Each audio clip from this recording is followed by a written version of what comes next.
Good evening, everyone. Welcome to the July 28, 2015 meeting of the Glendale City Council. May we have the roll call? Council members Devine.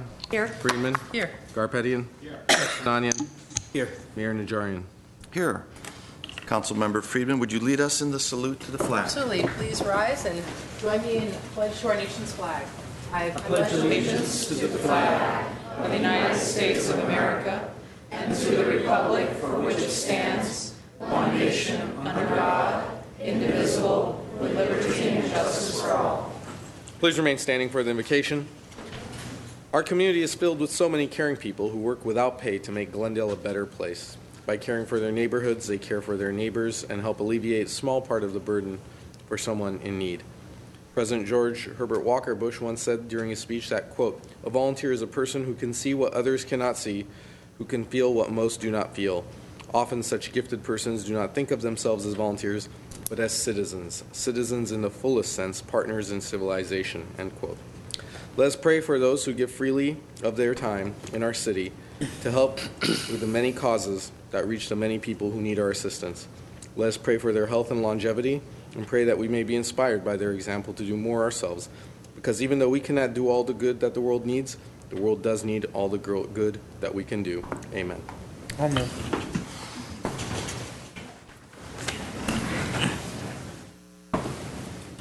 May we have your report?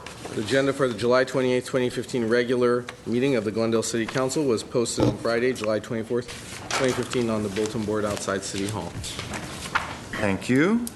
And the next item, please. Next item is agenda previews for the meetings of Tuesday, August 4th, 2015. Ms. Beers? Mr. Mayor, members of the City Council, we'll go to John Tuchtalian, Deputy City Manager. Thank you. Next week, we'll have our first meeting in the afternoon at 3 o'clock. It'll be a special City Council meeting. On there will be two items. The first is the Interim Director of Community Development regarding a creative sign proposal for King Taco, located at 115 East Broadway. And the second report will be from the City Attorney's Office regarding proposed ordinance amending sections of Chapter 4.16 of the Glendale Municipal Code relating to prevailing wage requirements. There are no items on the Housing Authority meeting in the afternoon, and the evening City Council meeting is canceled due to National Night Out. Okay. So, no meeting, and unfortunately, not all the council will be around to travel to and fro from the different events that many neighborhoods are having for National Night Out.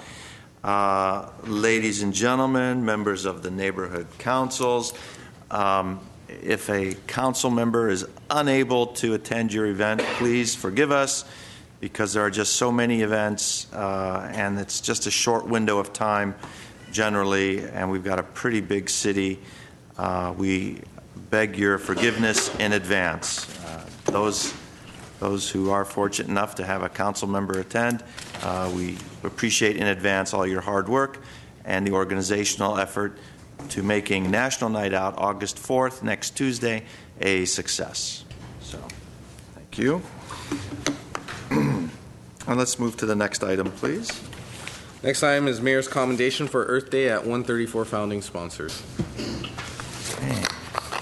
Who's here for the Earth Day 134 event sponsorship? Mr. Mayor, council members, and staff, on May 2nd, the City of Glendale hosted a brand new event, Earth Day at the 134. Held adjacent to the 134 freeway on the 200 block of Maryland Place. It was a fun-filled pop-up event designed to teach Glendale residents how to lead a healthier, sustainable lifestyle. There were environmental displays, vendor booths, food trucks, entertainment, activities for kids, and even Ben & Jerry's Tesla with the portable freezers that Mr. Garpetian checked out. The Community Development Department also took this opportunity to introduce the Space 134 project to the community and get their feedback. The event was a tremendous success, and it could not have taken place without the support of our community partners. This evening, we're here to recognize our two founding sponsors. Mr. Mayor, allow me to present Alyssa Glickman, the Executive Director of Glendale Arts, who sponsored the entertainment for the event. And I don't see her, but is Sylvia Mejia or a representative from Piedmont Office Realty Trust present? No, we will get their commendation to them. They so generously provided the use of their parking garage as general event parking. Well, thank you. We appreciate your hard work in making this event a success. Before I hand the commendations to Mr. Garpetian to deliver, would you like to say anything as the recipient? On behalf of Glendale Arts, Mr. Mayor, members of the council, city staff, we are just really proud to continue our ongoing partnership with the city and to be part of the founding year. And we look forward to continuing our involvement year after year after year. And we're also very excited about the Space 134. So I can't wait to see how that develops and move forward. And mostly because Glendale Arts looks forward to programming it. So we'll go from there. But thank you so much. It's great to be a part of this adventure. Thank you. Mr. Garpetian, the ice cream aficionado. That's the only reason he came, I want you to know. You heard there was ice cream. That one? I'll take that one. Yes, a Tesla serving ice cream. Tesla. Thank you, my friend. Yes. Thank you very much. Thank you. Thank you very much.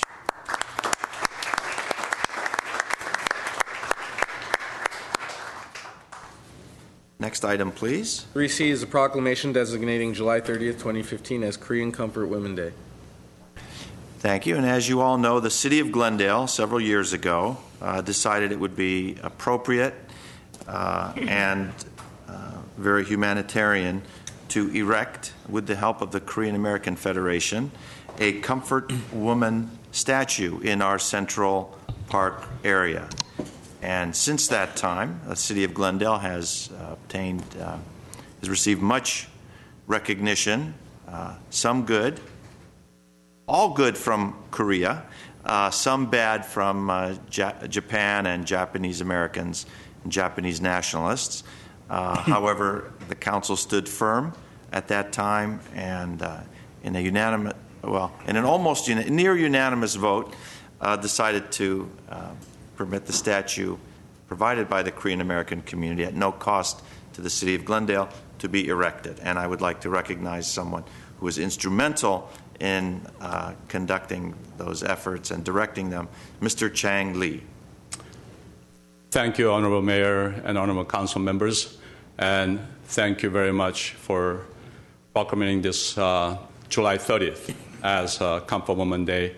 It is a human rights issue that the city is boldly and courageously stand firm behind this cause and in the front of this movement here. So we thank you very much, not only on behalf of the Korean community here, but of all the nations who was victimized during this atrocity in the history, World War II.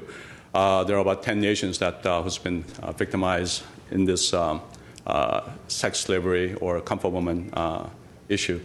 And what we do every year, since the city proclaimed July 30 as the Comfort Woman Day, following the examples of HR 121, which was a House resolution in the Congress, that we commemorate this day every year, and this is our 4th year.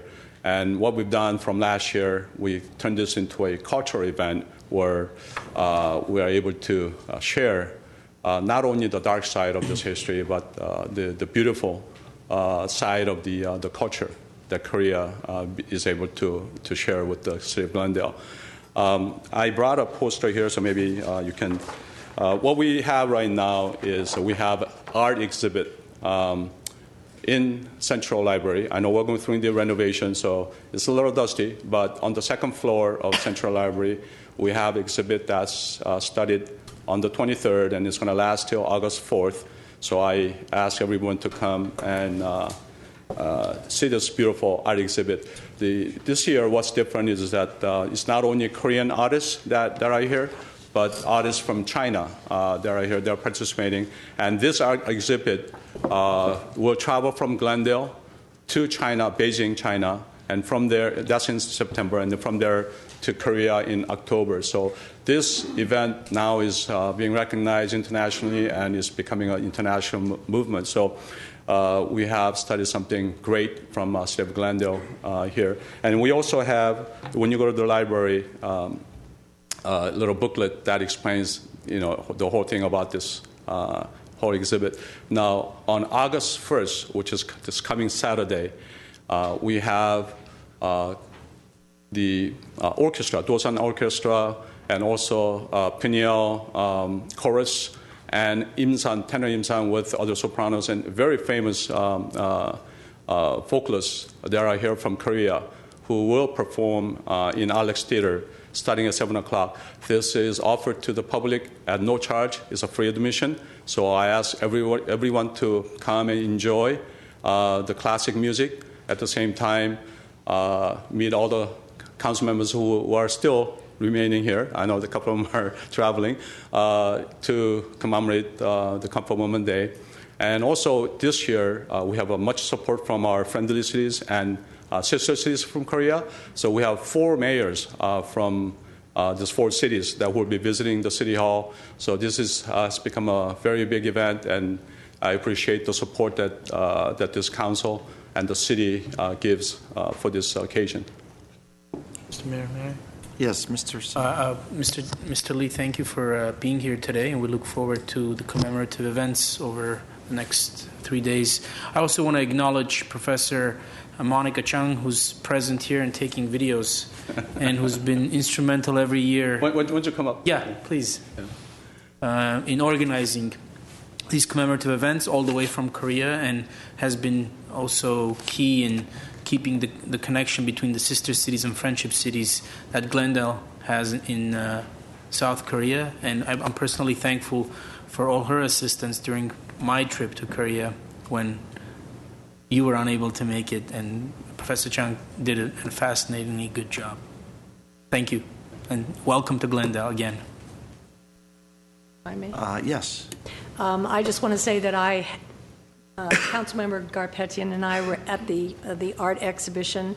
I just want to encourage everyone in the city to go and visit and look at the photos and paintings, and it's a wonderful exhibit, and you can certainly, from especially the photos, feel the pain of the women that suffered during this horrendous event in our history. Thank you for everything that you do, and I'm sorry that I'll miss that commemorative event at the Alex. I know it's going to be beautiful. It always is. And congratulations to you on the 4th anniversary of this Comfort Women Day. Thank you. Any I just wanted to, very quickly, I was at the grand opening as well, and the exhibition is exquisite. It's very emotional. There was an art piece that it was teardrops coming down. I didn't know how they do it. I spoke to the artist, and unfortunately that artist wasn't there at that day. But it's very emotional. It's very exquisite, and I ask everyone to join and visit the exhibition. Thank you. Are you going to present the proclamation? Yes, I'm going to read the proclamation. Again, it's called Peace Concert. That's happening on August 1st in Alex Theater. So I want everybody to come and participate in the event. It's called Peace Concert. Thank you. And this is the proclamation. Whereas during its colonial and wartime occupation of Asia and the Pacific Islands from the 1930s through the duration of World War II, officially commissioned the acquisition of young women for the sole purpose of sexual slavery to its imperial armed forces, who became known to the world as Ianfu, or comfort women. And whereas the comfort women system of forced military prostitution by the Imperial Army is considered one of the largest cases of human trafficking in the 20th century, and whereas some Japanese public and private officials have recently expressed a desire to dilute or rescind the 1993 statement by Chief Cabinet Secretary Yohei Kono of the Comfort Women, which expressed the government's sincere apologies and remorse for their ordeal, and whereas the House of Representatives commends Japan's efforts to promote human security, human rights, democratic values, and rule of law, as well as for being a supporter of Security Council Resolution 1325, and whereas the government of Japan did sign the 1921 International Convention for the suppression of the traffic of women and children, and supported the 2000 United Nations Security Council Resolution 1325 on women, peace, and security, which recognized the unique impact of armed conflict on women. And whereas the City of Glendale commends the United States Congress, House of Representatives Resolution 121, and joins with their recommendations that the government of Japan should educate current and future generations about this horrible crime while following the recommendations of the international community with respect to the comfort women. Now, therefore, I proclaim July 30th, 2015 as Korean Comfort Women Day and extend our profound hope that bringing these atrocities to light will serve as a grave reminder to the world that crimes against humanity will not be condoned or tolerated. Thank you very much.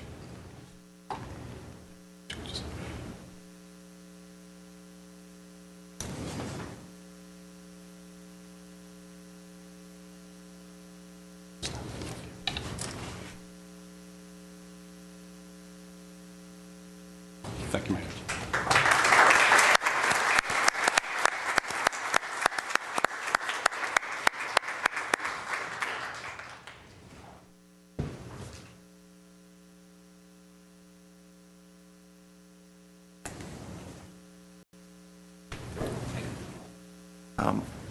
Before we move on to the next item, I do have a speaker card submitted on this. Mr. Mike Mohill.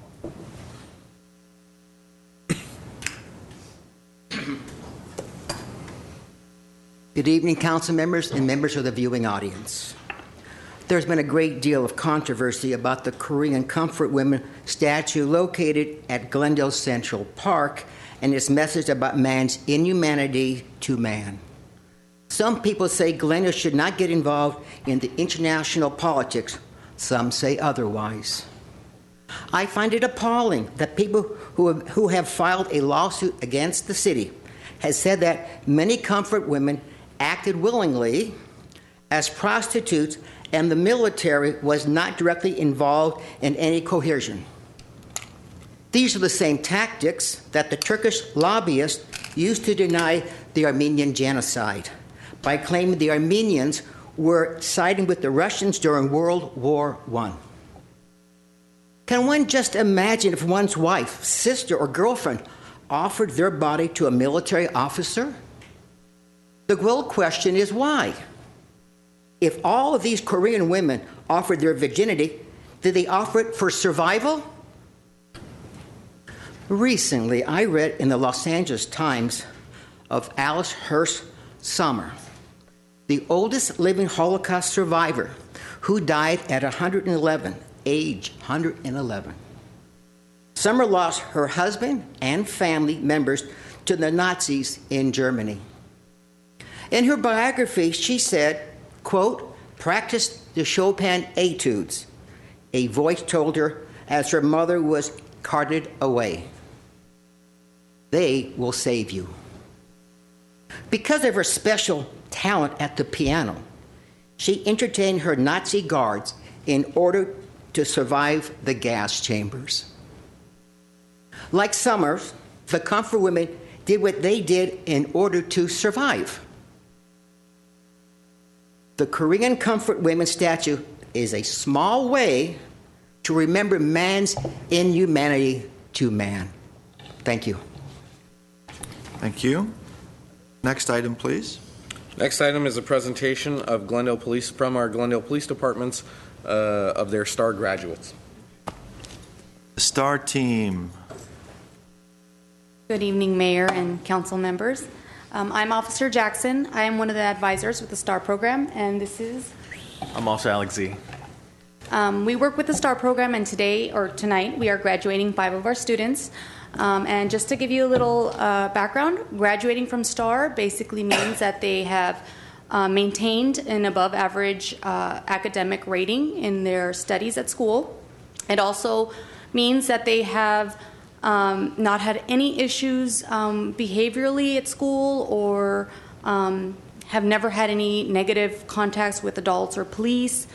It also means that they have dedicated countless hours to the STAR program, participating in programs that are designed to build their character. And most importantly, it means that we believe they have proven that they will be positive role models in the community. Just really briefly, we're going to give an introduction on each of them. So I will first give the introduction on Kelly Reyes. Kelly has been in STAR since June of 2011. Today was her last day as the secretary of the STAR program. During her 4 years in the STAR program, Kelly has maintained an above-average GPA, currently at 3.2. She and I have always noticed that Kelly has always demonstrated an extremely respectful attitude towards not only adults but towards her peers. She's always been very kind to everybody, she did start out at STAR very shy, but throughout her tenure in STAR, she has actually become a little more open and less shy, as we do have them speak many times in front of the class.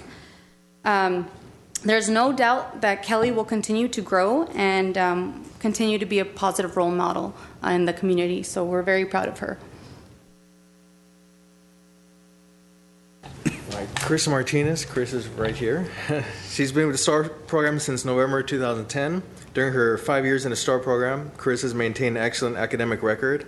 This year she graduated from Roosevelt Elementary and received from Roosevelt Middle School and received a Presidential Award for maintaining a 3.7 GPA. Chris has always been liked by all her peers in STAR and has always been extremely respectful not only towards adults but also towards her peers. She's been a positive role model to others, and we feel confident that she will continue to be as she starts her freshman year at Hoover High. And I just would also like to add that she also received an award during her graduation for perfect attendance, I believe for 3 years. Is that right? 2 years? Oh, 2 years. And next we have Priscilla Castañeda. Priscilla has been in STAR since February of 2013. During her 2 years in STAR, she has been an extremely influential person to all her peers around her. It is obvious to me and to several of us that Priscilla is a natural leader, which explains why she was voted as president of STAR. So this is also her last day as the president. At times, Priscilla struggled with her grades. However, she always did maintain a positive attitude and always was motivated and never gave up and always wanted to improve her grades and has. She has maintained above a 2.0 GPA, and like I said, she's always been very open to receiving help from us. Not only is Priscilla intelligent academically, but she also is very competitive when it comes to sports. In the 2 years that I have known Priscilla, I can tell that she's very capable and can do whatever she wants to do in life. And on behalf of the STAR program, we know that she will continue to be an excellent role model to those around her. Thank you, Priscilla, for doing such a good job. Carla Sanchez. She's been a STAR since July of 2011. During her 4 years in the program, she has always maintained one of the highest GPAs. When Carla first started STAR, she was very shy and quiet. It was difficult for Carla to speak in group settings, but now she's become more confident and her public speaking ability has improved tremendously. Carla has also been extremely competitive, not only in her academic endeavors, but also during physical activities. She has always been one of the more athletic girls. On behalf of the STAR coordinators, we feel confident that Carla will continue to use her competitiveness to her advantage and become a positive role model to others. And last but not least, Albert Luna. Albert, he started STAR before I did in May of 2010. So I still remember when he was this little, and now he was the smallest in STAR, and now he's the oldest and the biggest. Knowing Albert for what now has been over 4 years, I can tell you that he is truly the perfect student. Not only has he maintained a great academic record, he currently has a 3.8 GPA, but he's also been someone that's just very fair.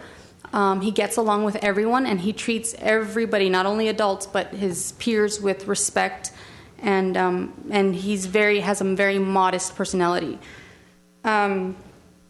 Like I said, in most report cards, he always had A's. It surprised us the few times that he sometimes came with B's, and I know he wasn't happy about that either. Along with Carissa, Carla, Priscilla, and Kelly, I know that Albert will continue to be a good role model towards others, and I have absolutely no doubt that he's going to be successful. I hope that one day I'll hear about him in the newspaper or somewhere, and hopefully he doesn't forget me then. Thank you to all of you for making these 2 years a great experience for me also. And one last thing, in personal note, I'm very proud of these kids. They're very smart, they're very good kids. But I want to recognize and thank the parents and their families who are here. They're seated in the back behind some of the students and over there in the corner. Without a strong foundation from home, it's hard to have good role models in the community. Absolutely. So I want to say thank you to the parents, family members that showed up to today's graduation. Thank you, guys. Thank you.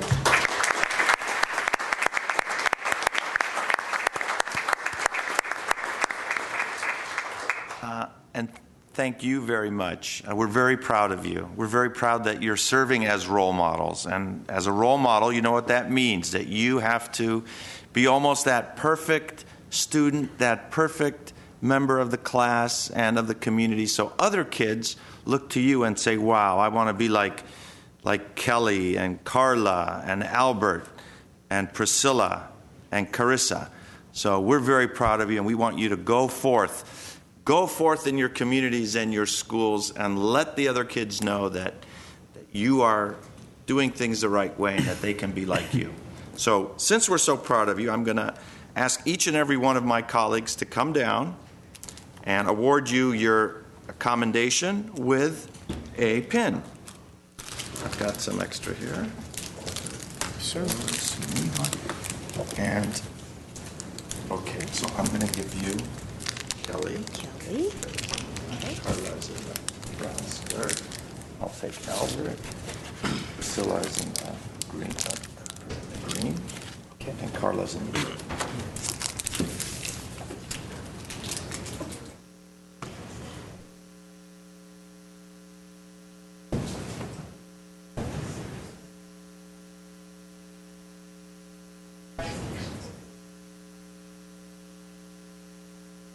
Congratulations, young man.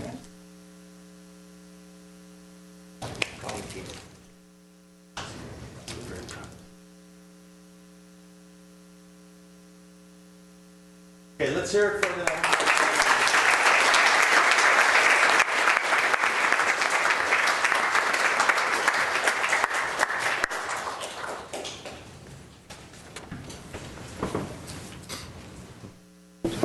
And thank you, officers, for your dedicated work in helping our youth. Next item, please. Next item at 3E is appointment of board and commission members. At E1 is an appointment by Councilmember Garpetian. It is Desiree Shire to the Historic Preservation Commission. Yes, Mr. Mayor, I would like to move that item, 3E1. Second. Roll call, please. Council members Devine, Yes. Friedman, Yes. Garpetian, Yes. Sinanian, Yes. Mayor Najarian. Yes. Next. At F is appointment of board and commission member by Councilmember Sinanian. F1 is Alex Parajon to the Audit Committee. Mr. Sinanian? Happy to move the item. Okay. Second. Roll call, please. Council members Devine, Yes. Friedman, Yes. Garpetian, Yes. Sinanian, Yes. Mayor Najarian. Yes. Mr. Mayor, if I may, Mr. Parajon is in the audience. I'd like to invite him up to say a few words, maybe. Of course.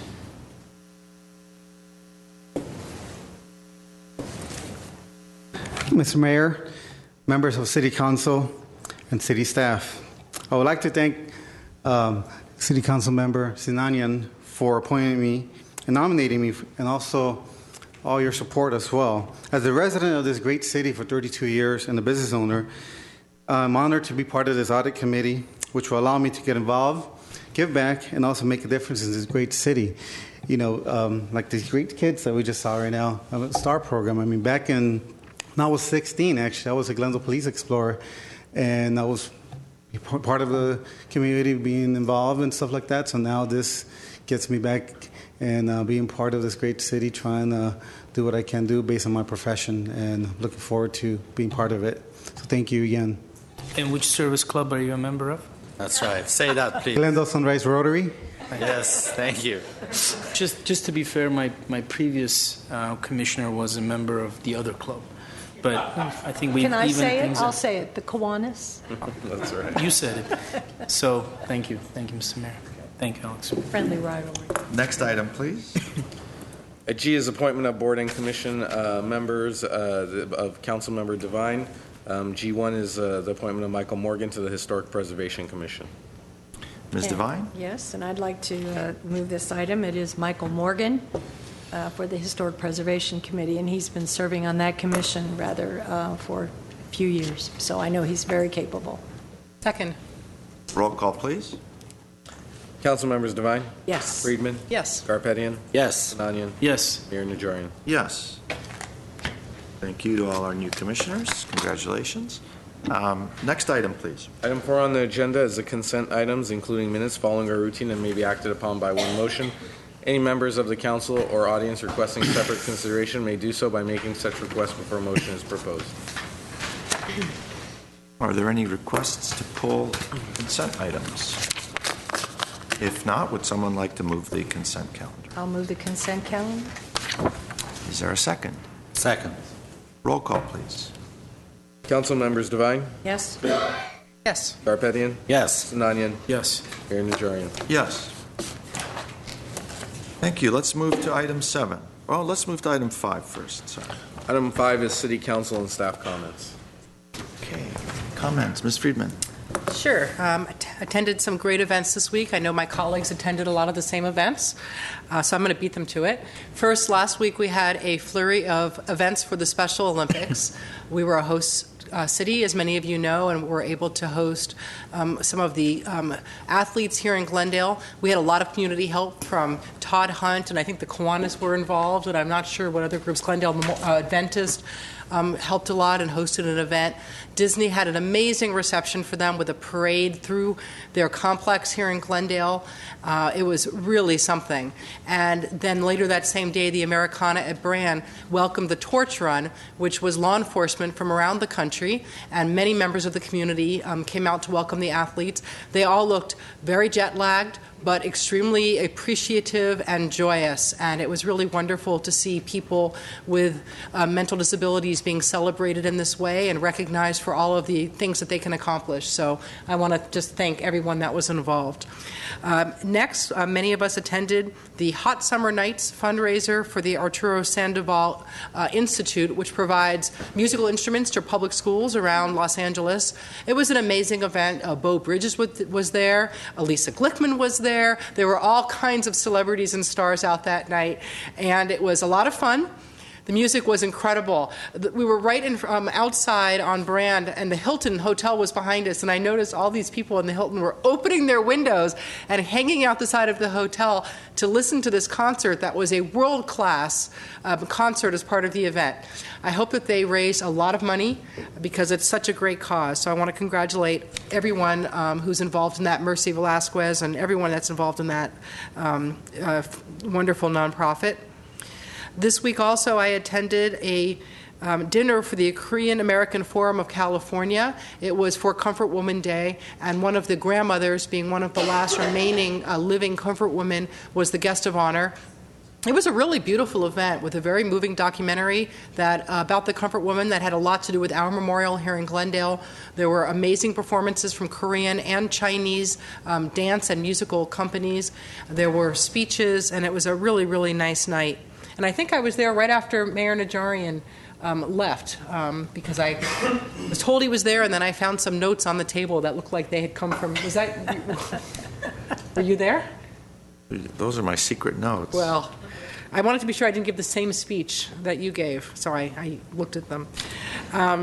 So it was a really, really busy week, and there were a lot of other things going on as well. And one other thing, I mentioned it last week, but I'd like to bring it up during council comments, which is about the land swap that's, I know, is in discussions between GCC and a private developer to swap the parcel of land that's the headquarters for GCC across the street. GUSD? Sorry, GUSD. Sorry, GUSD. Thank you very much. We've been in meetings for most of the day.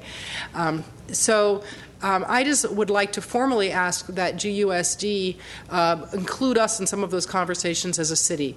They're certainly not under any legal obligation to do so, and I know that they are privy to information that I don't have, so I don't mean to second guess them. But I would like to express an interest, at least from this council member, at exploring the possibility of that parcel of land, if it's not going to be used for the GUSD headquarters, being a park.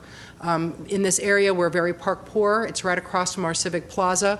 It would be difficult for the city to assemble a piece of land that size. It's very rare that there's a willing seller for such a large single-owned portion of land in the downtown, in this part of Glendale, this very dense part of Glendale. So I think it's something that I would like to formally ask the school board to at least explore with us. If they want to buy the other building and they're involved in the swap, perhaps they can use whatever money we give them to purchase the property to purchase the other piece of land. That land across the street was purchased with public dollars, and I would like to see it remain in public use. So that's my way of directly communicating with them, and I hope that they're receptive to at least sitting down and having that conversation with us. Thank you, Mr. Mayor. Thank you. I will. Next, okay. I would like to thank a few of our staff members for some outstanding work and achievements that they took part in this week. First of all, the Northwest Homeowners Association had the meeting at the Brand Library on water and safety, traffic safety, and Chief Castro and GWP Director Steve Zern was there, and I just want to commend you. I know Chief Castro's not here tonight, but you both did a brilliant job, and I know that the homeowners were very, very grateful for all the information that you provided. And I know that they left there feeling better about traffic safety and how the police department was handling that issue, and of course issues on water conservation. I would also like to say that I as well as all of the council members attended the Special Olympics events that we've had all week. But there are two people from our staff that I want to give a shout out to. One is Dan Bell, and the other is Phil Lanzafame, because those two worked so hard to bring all of these events, to coordinate with this community. And a lot of times the community doesn't realize how much staff does. And this was an occasion, a whole week of just hours and hours of organization and work. And I just want to say, good job, both of you. I also attended the Hot Havana Nights. It was spectacular. If any of you would like to donate to the Arturo Sandoval Institute, be sure that you can email me for information, or Mercy Velasquez or the Latino Association. They'll have that information. I would also like to say that, let everyone know that, of course, Councilmember Garpetian and I are leaving for Armenia tomorrow for the Pan-Armenian Games. We're both very excited about that. I only have one regret, and that is that I'm going to miss National Night Out. I really enjoy going to all of the neighborhoods and visiting the residents. So to all of you that I promised that I would be there, I apologize, but you can count on me for next year. Have a great time, and it's a very important evening, and I hope the whole community will visit your neighborhood night out, or neighborhood night out. Thank you. Mr. Sinania? Sure. I guess we were able to establish whose notes Ms. Friedman found at the KAFC's Korean Comfort Women fundraiser dinner event. Those were mine. And the only confusion, I don't know why the confusion, but it was a great event and very well attended, and it was a good start for basically an entire week of events commemorating comfort women, and specifically Korean comfort women that were subjected to so much violence during World War II. Mr. Garpetian? Well, I just want to go on the record and say I left no notes. In the interest of time, I won't, I agree with my colleagues. The events were great. The Special Olympic events, I attended almost all of them. And Dan Bell and Phil, they did a great job, as my colleague Paula indicated. It's not easy to coordinate and host Special Olympics. It's a big task. So my congratulations to all of you. Also, Arturo Sandoval Hot Havana Night. It was a Hot Havana Night. It was great. Everybody was having a great time, great music, great people, great atmosphere. What else can you ask for as Glendale? We had a good time, and if you can donate to their foundation, please do so. And we are going to Armenia tomorrow. We'll be back on August 11th. 12th, stand correct. National Night Out. We'll be there next year for sure, and have a good time until I come back, or we come back. Thank you very much, Mr. Mayor. I hope it's we. Yeah, of Let's course hope we both come back. I did forget one event, and I do want to just give a shout out because a little bit of a promotion as well. On Friday night at the Brand Library, our Parks and Rec department, in conjunction with the Associates of Brand Library, had a wonderful klezmer concert. They've been doing a series of concerts this summer, and they're all free. They're at our beautifully restored Brand Park. I believe they start at 7 o'clock, and they go until nightfall, basically. And everyone has been better and better attended. This one was so well attended that people spilled down from the plaza area down the hill and listening to the music, and it was an amazing, amazing concert. And I just want to let the community know to look at either the Facebook page or the website for the Associates of Brand Library or our Parks Department for a complete list of all of these free concerts. They're very varied in terms of the type of music that they present. They're free. They're very relaxed. It's a wonderful way to come and sit down with your family outside and have a wonderful family-friendly time. And if like me, you have a young child and they can't sit still for very long, the playground is right next door and it's open for business, so you can go back and forth and you can bring a picnic. I would like to ask the city and our Parks Department to look at the sound system, about having an extra sound system on the back side of the stage so that people down the hill can hear the concert, because as I was walking up and down that hill, people were there to see the concert, but they couldn't hear it very well because the system only faces one way. And I know as these get more and more popular and there's more and more people, we're going to be having to accommodate a bigger and bigger crowd. So a wonderful work to the Parks Department and the Associates of Brand Library, and I hope to see more and more people at all of these concerts. It's a great, great community event. Thanks so much. Thank you. It was an extremely busy week, and my colleagues touched on many of the events that I attended. However, I could not attend the Hot Havana Nights, I regret, but instead, I was at the Skirball Center with the team from GTV6, who had been nominated for 2 Emmys, 1 Emmy for the Glendale Most Business-Friendly City production, starring Tamar Haji-Manukian Sad, as well as others from staff. Were you in there too? No. Ms. Beers? No. And the second nomination was for the firefighter recruitment segment, starring Ara Hunanian.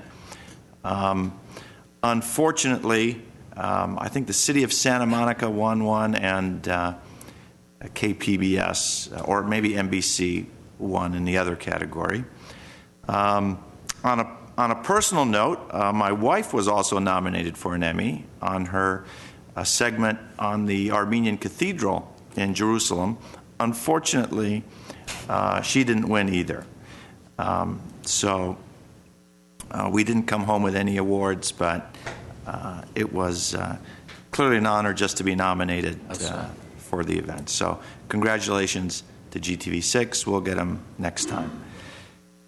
And if there are no other comments, we'll move on to the next item, please. Mr. Mayor and Council, the next item is our community event announcements. We have 2 cards that were submitted for this portion. Okay, Roberta Medford and Matt Ganji.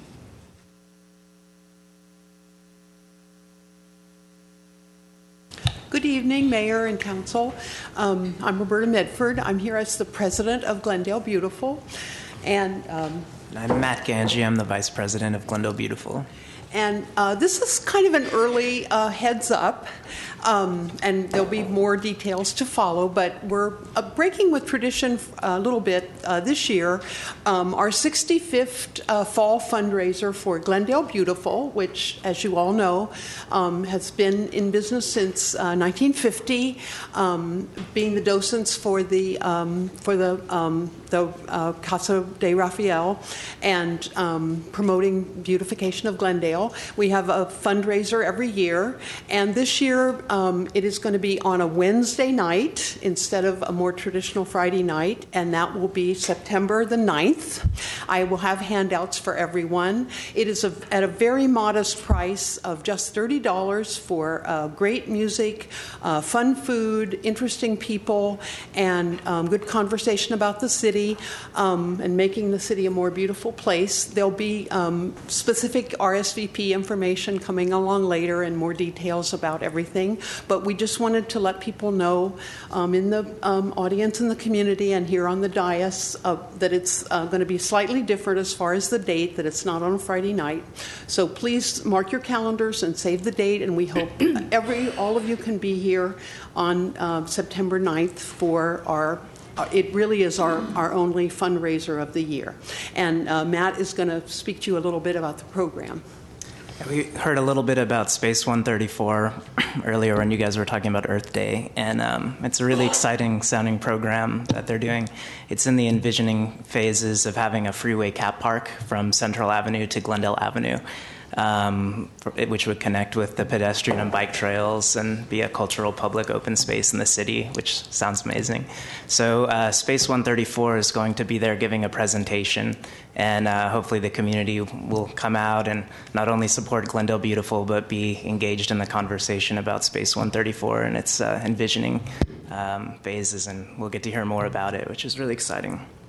And if you can RSVP by September 2nd to Sharon Wiseman, her number is 818-248-4967, or you can email her at Sharon, SHARON, @jetcafe.org. Cool, thanks, hope to see you there. And we'll be back, and we'll have the information on the screen for people, and we'll be promulgating it as widely as we can. But we just want to come early because we know some meetings get canceled and people go on vacation. So see you in the fall on September 9th for our fall fundraiser. Thank you. Thank you. Next is Lieutenant Joshua Sneed.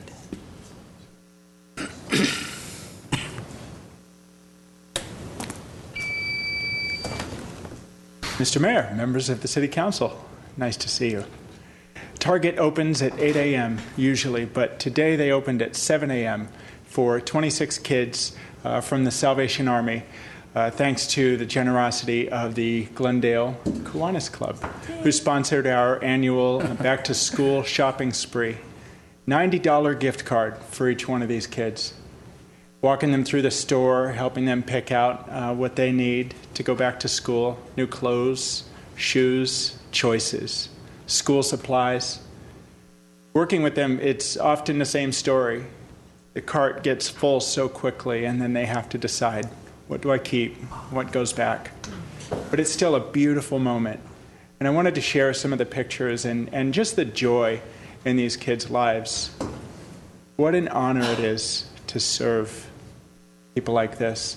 Some of these kids go to the after-school program, so they're more than just kids in the community to us. They're kids that we work with on a daily basis, inspiring them and encouraging them, telling them that they can do something, that they can really do something.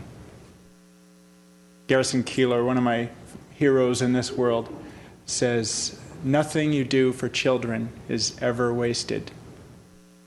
Members of the Kiwanis Club who rallied together to raise that $2,000 to help us get to our goal, nothing you did for these children is wasted. You've made such a difference. I just want to thank you for that. Good evening. Thank you. Mr. Mayor, just a quick question. We've got service club wars, I think, going on yes. here. Yeah. So Kiwanis does about that, right? About Kiwanis Club. Kiwanis does do a lot of job. They do. And for folks who can't get into Rotary, I mean, it's the next best thing, there you right? go. And you should be proud of yourselves. Right. Yeah. And kudos to Kiwanis, but which service club are you with? It's Uh-huh. I can remind you. It's so early in the morning, I can hardly There you remember. go. Glendale Sunrise Rotary. I'm proud to be a Rotarian, but proud also to have friends in the Kiwanis Club who do so much good. Thank you all. How gracious of you. Thank you. Thank you. Thank you, and that is the last card that I have for this portion of oral communications. We will close this portion and move on to the next item, please. Mr. Mayor, item 7A under adoption of ordinances is an ordinance authorizing and approving a lease agreement between the City of Glendale and Glendale Arts for a lease of the Alex Theater at 216 North Brand Boulevard. This was introduced on July 21st, 2015 by Councilmember Friedman. Ms. Friedman, I'll move the item. I'll second it. roll call, please. Councilmembers Devine, Yes. Friedman, Yes. Garpetian, Yes. Sinanian, Yes. Mayor Najarian. Yes. Next item, please. Under action items at 8A1 is Director of Finance regarding options for repayment of development impact fees to be used on the Glendale Narrows Riverwalk Phase 2 and Bikeway Culvert project. At 8A1 is a motion to note and file the report. Okay, I insisted that this come as soon as possible before council. However, let me go to Ms. Beers, who may address that Sure. timing. Mr. Mayor, members of the City Council, as you can recall, since it was just last week, we had a very long discussion on the Glendale Narrows Riverwalk Phase 2, and the majority of the conversation was around the $589,000, almost $600,000 in DIF, Development Impact Fee funds, that were going to be allocated for that project. And council requested for us to bring back options to reimburse the funds of the DIF by way of options through year-end surplus possibly, or the Glendale redevelopment loan repayment. And we brought that forward today to let you know that we do have some options, but we do ask you to give us some more time to bring a full report before the City Council as part of the first quarter budget update.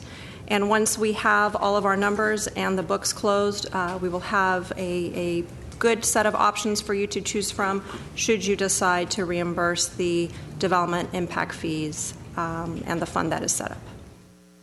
Okay, so So it's a note and file, do we Mr. Mayor. however, I'd like to continue this. Do we have a date certain, or are we just looking at? First quarter typically comes back in October, November, so it'll be in November. I'd like a date. I'd like a date on it, so it's... Second Tuesday of November. Who's got the calendar?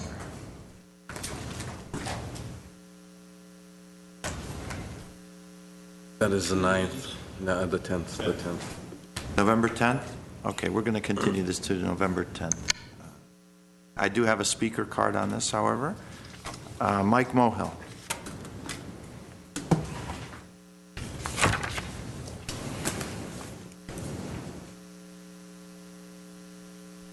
Evening, council members. My name is Mike Mohill.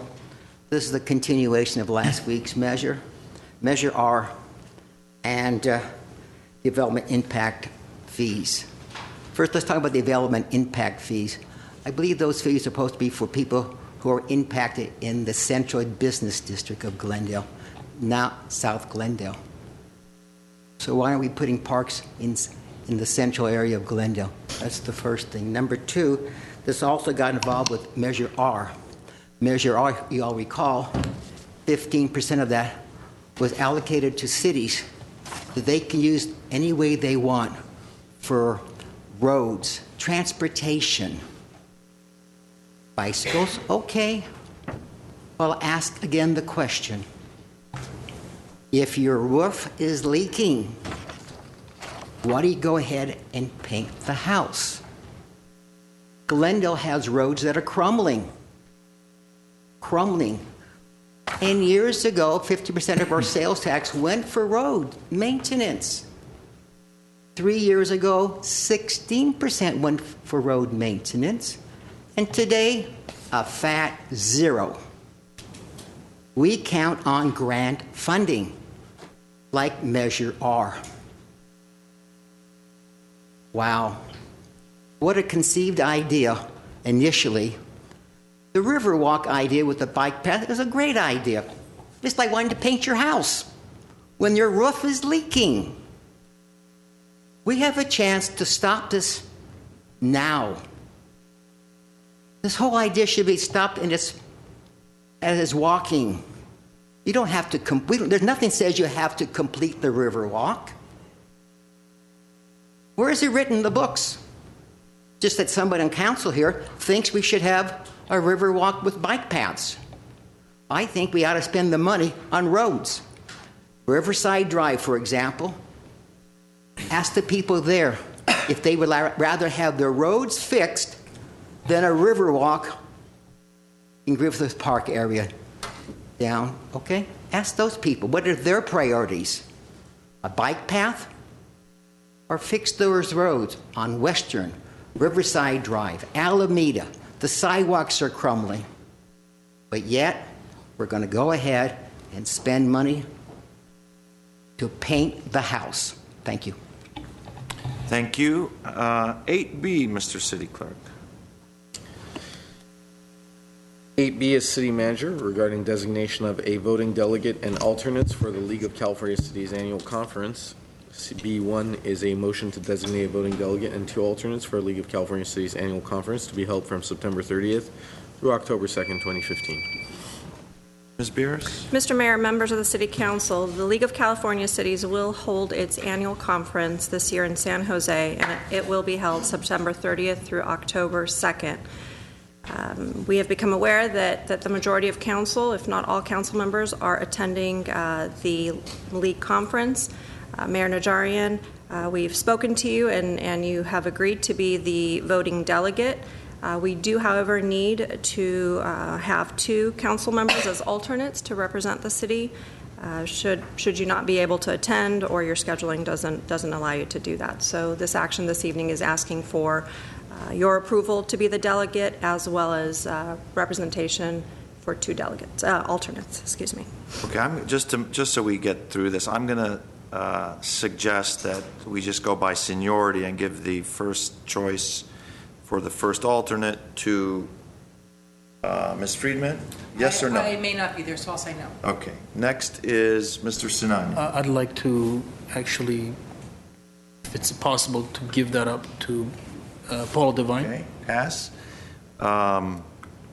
Ms. Devine is the next with seniority for the first alternative. Do you accept such a nomination? I do. I would love to do that. Thank you. Mr. Garpetian, that leaves you as the second alternate. Things happen. Listen, don't think just because you're second alternate, you might not be there on the floor voting. Things happen in these conventions. No, I appreciate the opportunity, Mr. Mayor. Okay, thank you. So we have a motion. Would someone like to move? I'd like to move both nominations. Second. And we have to include and yours. The primary voting delegate as myself. So all 3 nominations. Okay. Is there a seconded by Ms. Friedman? Roll call, please. Are there any cards? No. Not on this. Roll call, please. Council members Devine? Yes. Friedman? Yes. Garpetian? Yes. Onion? Yes. Mayor Najarian? Yes. Thank you. Next item, please. 8C is City Manager regarding Commission on Status of Women 2015 through 18 Strategic Plan. C1 is a motion approving draft strategic plan as recommended by the Commission on Status of Women. Ms. Beers. Mr. Mayor, members of the City Council, we are here before you to ask for your approval of the 2015 through 2018 draft strategic plan as was prepared and recommended by the Commission on the Status of Women.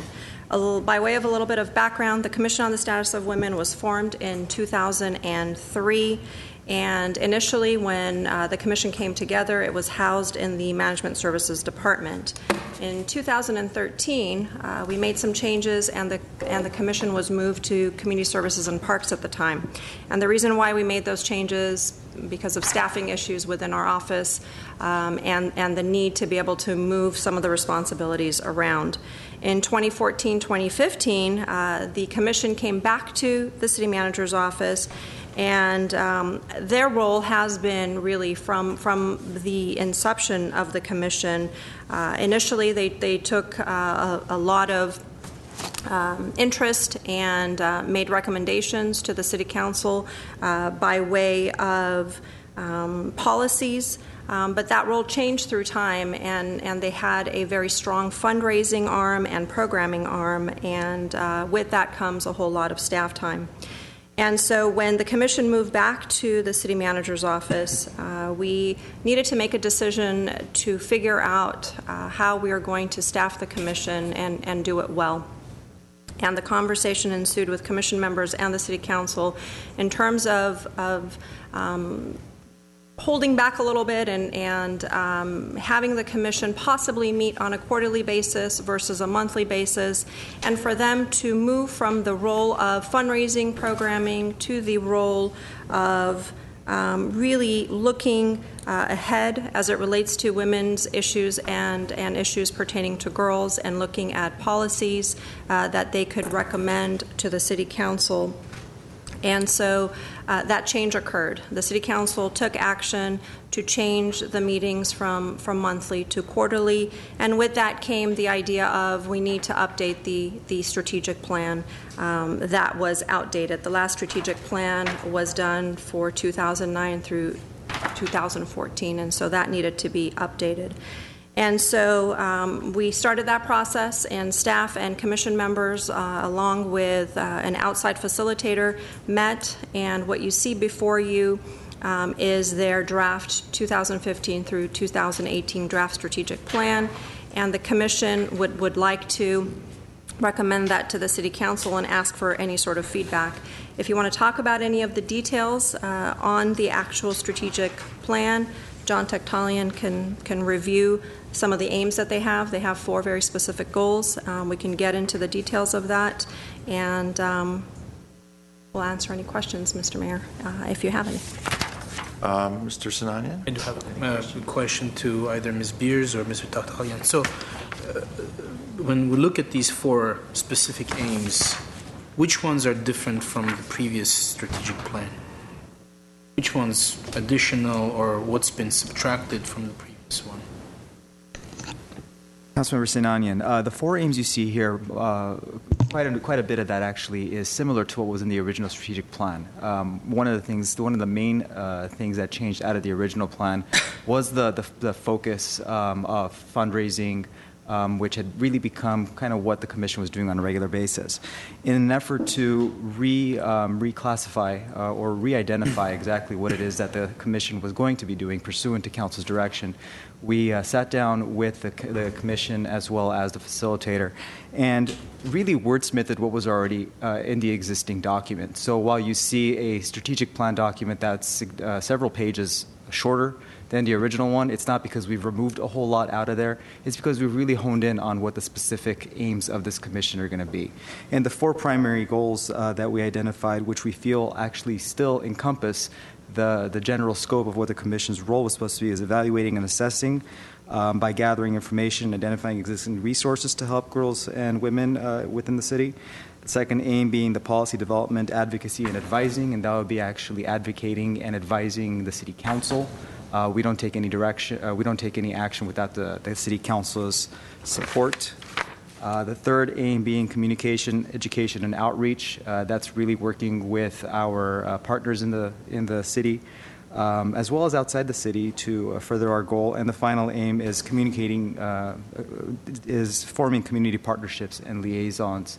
Liaising with a number of different agencies within the community, whether it's the YWCA or any of the other agencies that actually do a lot of the work and the fundraising, quite honestly, to further what the goal of the commission is. Questions? Ms. Devine? Well, having served on this commission for 8 years, I have to say that the strategic plan is very, very similar to the original, and that's a good thing, I think. I really believe that. I do believe that with change comes opportunity, and I think this is a fabulous opportunity for this commission to really move in a different direction and still stay on the same path of access, collaboration, and action in our community. I particularly like the fact that the commission, one of the goals they seek to collaborate with an external partner to publish a report on the status of women and girls in our community. I know we did that when I was on the commission. It was a really terrific document. It was easy to read, and yet the information was easily understood, and yet it was important information. And I think it's time that we revisit that report, because we don't know where we're going until we know where we are. And I think that that sort of a report will tell us exactly where we are in our community with the issues that concern women and girls. I would like to add one particular item to the strategic plan, and that is, and the pages aren't numbered, so I'm sorry, Mr. On the one page on strategic aim number 4, community partnerships, I just want to suggest with this new role of legislative analysis and those issues that the Commission might be dealing with, that the final statement on that page where it says that the Commission actively participates in the California State Commission, the ACCW, that you also include the NACW, which is the National Association of Commissions, because I think it's important that this group of women also not only see what's happening in our community and in our state, but also nationally. And so that's the only suggestion that I would make. I wish them well. I thank staff and the commission members that were part of this change, and I know that they'll all do a terrific job on this. Thank you. Thank you. Any other questions on the comment? Ms. Friedman? I'm really glad to see us discussing this commission again.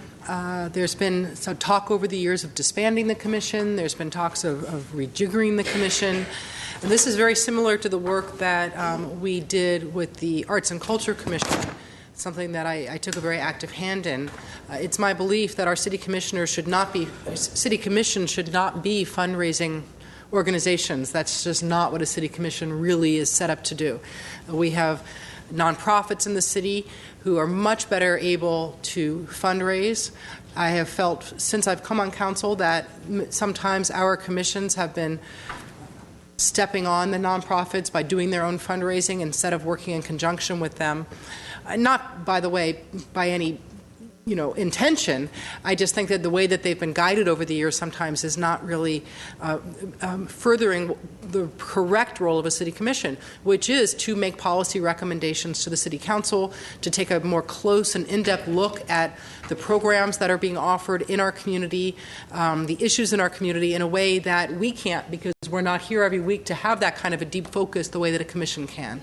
So I'm very happy to see this very focused strategic plan be brought forward. I commend the commissioners for their work on putting this together. I do believe that if they really work on this, they're going to make themselves so vital and so important to the community that we won't hear this talk in the future about, why do we need this commission and what do they do. A few things I'd like to see them look at. I know that they do quite a bit of work with domestic violence, and they work with the task force that we have for domestic violence issues in the YWCA.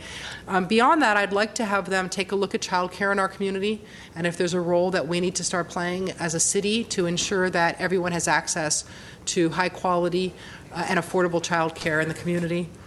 I'd like them to continue to look at employment opportunities and job training, specifically for women. I'd like them to reach out to the Verdugo Workforce Investment Board and to GCC and other organizations that are doing job training, particularly in the lower income communities, to make sure that women aren't left behind. Statistically, as we come out of the recession, if you look more closely at the numbers, what you find is that women have been left behind in the recovery. And this commission should be looking at why and how we can make sure in our community that doesn't continue to happen. I'd like them to take a look at organized sports and recreational opportunities that are offered through our city. I'm not talking about, in the schools clearly and other places, but just in terms of our Parks and Rec, to make sure that our programs are programs that are inclusive to girls, not just boys, that they're encouraged to participate, and that the programs are set up in a way that they feel comfortable doing that. And certainly I want to emphasize again part of the strategic plan that emphasizes cooperation and outreach to nonprofits. I'd like to make sure that they also outreach to the county, so that we coordinate with any county programs that are a benefit to women and girls in Glendale, so that we know what they're doing and can coordinate and work with them and make sure that our constituents have access to those programs and know that they're there, as well as everything happening in the nonprofit and the sort of NGO world. So that if there are overlaps between city programs and nonprofit programs, we don't have that kind of redundancy, that instead the city puts its resources towards helping the nonprofits instead of duplicating programs that they're already offering. And that if there are gaps, we can work with our service partners to fill those gaps. So I wish them well. They do a great job. It's a tough commission, and I think that with this document now, they have a much more focused and targeted working plan that they can move forward with. Thank you. Mr. Garbettian? Yeah, I have a couple of questions and some comments. It says in the report that programs and events such as Jewel Luncheon, Camp Rosie, and Panel on Human Trafficking will no longer be administrated by the Commission. Who will administrate those? Well, the Jewels Luncheon was put on by the city and the Commission on the Status of Women. So that luncheon will no longer exist, and that was really the signature luncheon for the Commission to do fundraising, for their fundraising arm to then turn around and provide funding for certain nonprofit types of groups. Some of the other items that you brought forward, like the Camp Rosie, is yet to be decided as it relates to Camp Rosie specifically. Is it something that our Community Services and Parks Department can take on with the commensurate funding that comes with it from the Commission on the Status of Women, and then it becomes then a signature project that Community Services and Parks takes on? All of these items that used to be part of the Commission on the Status of Women were very staff intensive as it related to the amount of hours spent to put some of them on. And so that cost-benefit analysis of doing the fundraising arm and some of the programming that came along with it just didn't make sense as it relates to really the focus of what the Commission should be. And so that's when the conversation occurred with the City Council along with the Commission members to talk about really refocusing to the policy direction of the Commission for them to be able to, kind of step back and become a recommending body to the City Council as it relates to issues pertaining to women and girls. Yeah, because I'm reading the history that was provided in the report, and I don't see any of these items. I mean, maybe one or two in the new, that four item new goals or values that we have to have. I mean, I don't know how much of a fundraising they did.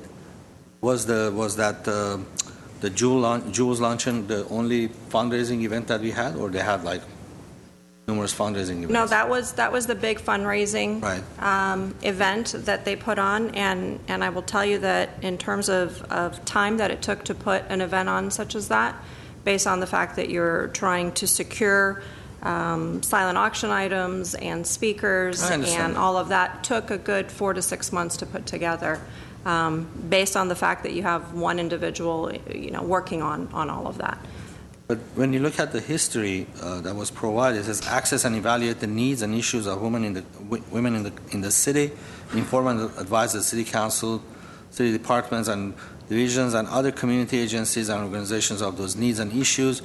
Recommend programs or legislations to City Council to promote and ensure equal rights and opportunities to and for women in the city, promote education issues regarding the needs of women, and prepare and distribute written information on such issues. Are these part of the new? Yes, these are all of the things that you just mentioned. Because I don't see it in these four items that it's If you indicated. look It just says policymaking and If you look at the strategic plan, and again, apologies that it's not numbered Right. pages, strategic aim number 2 in terms of policy development, advocacy, and advising. okay.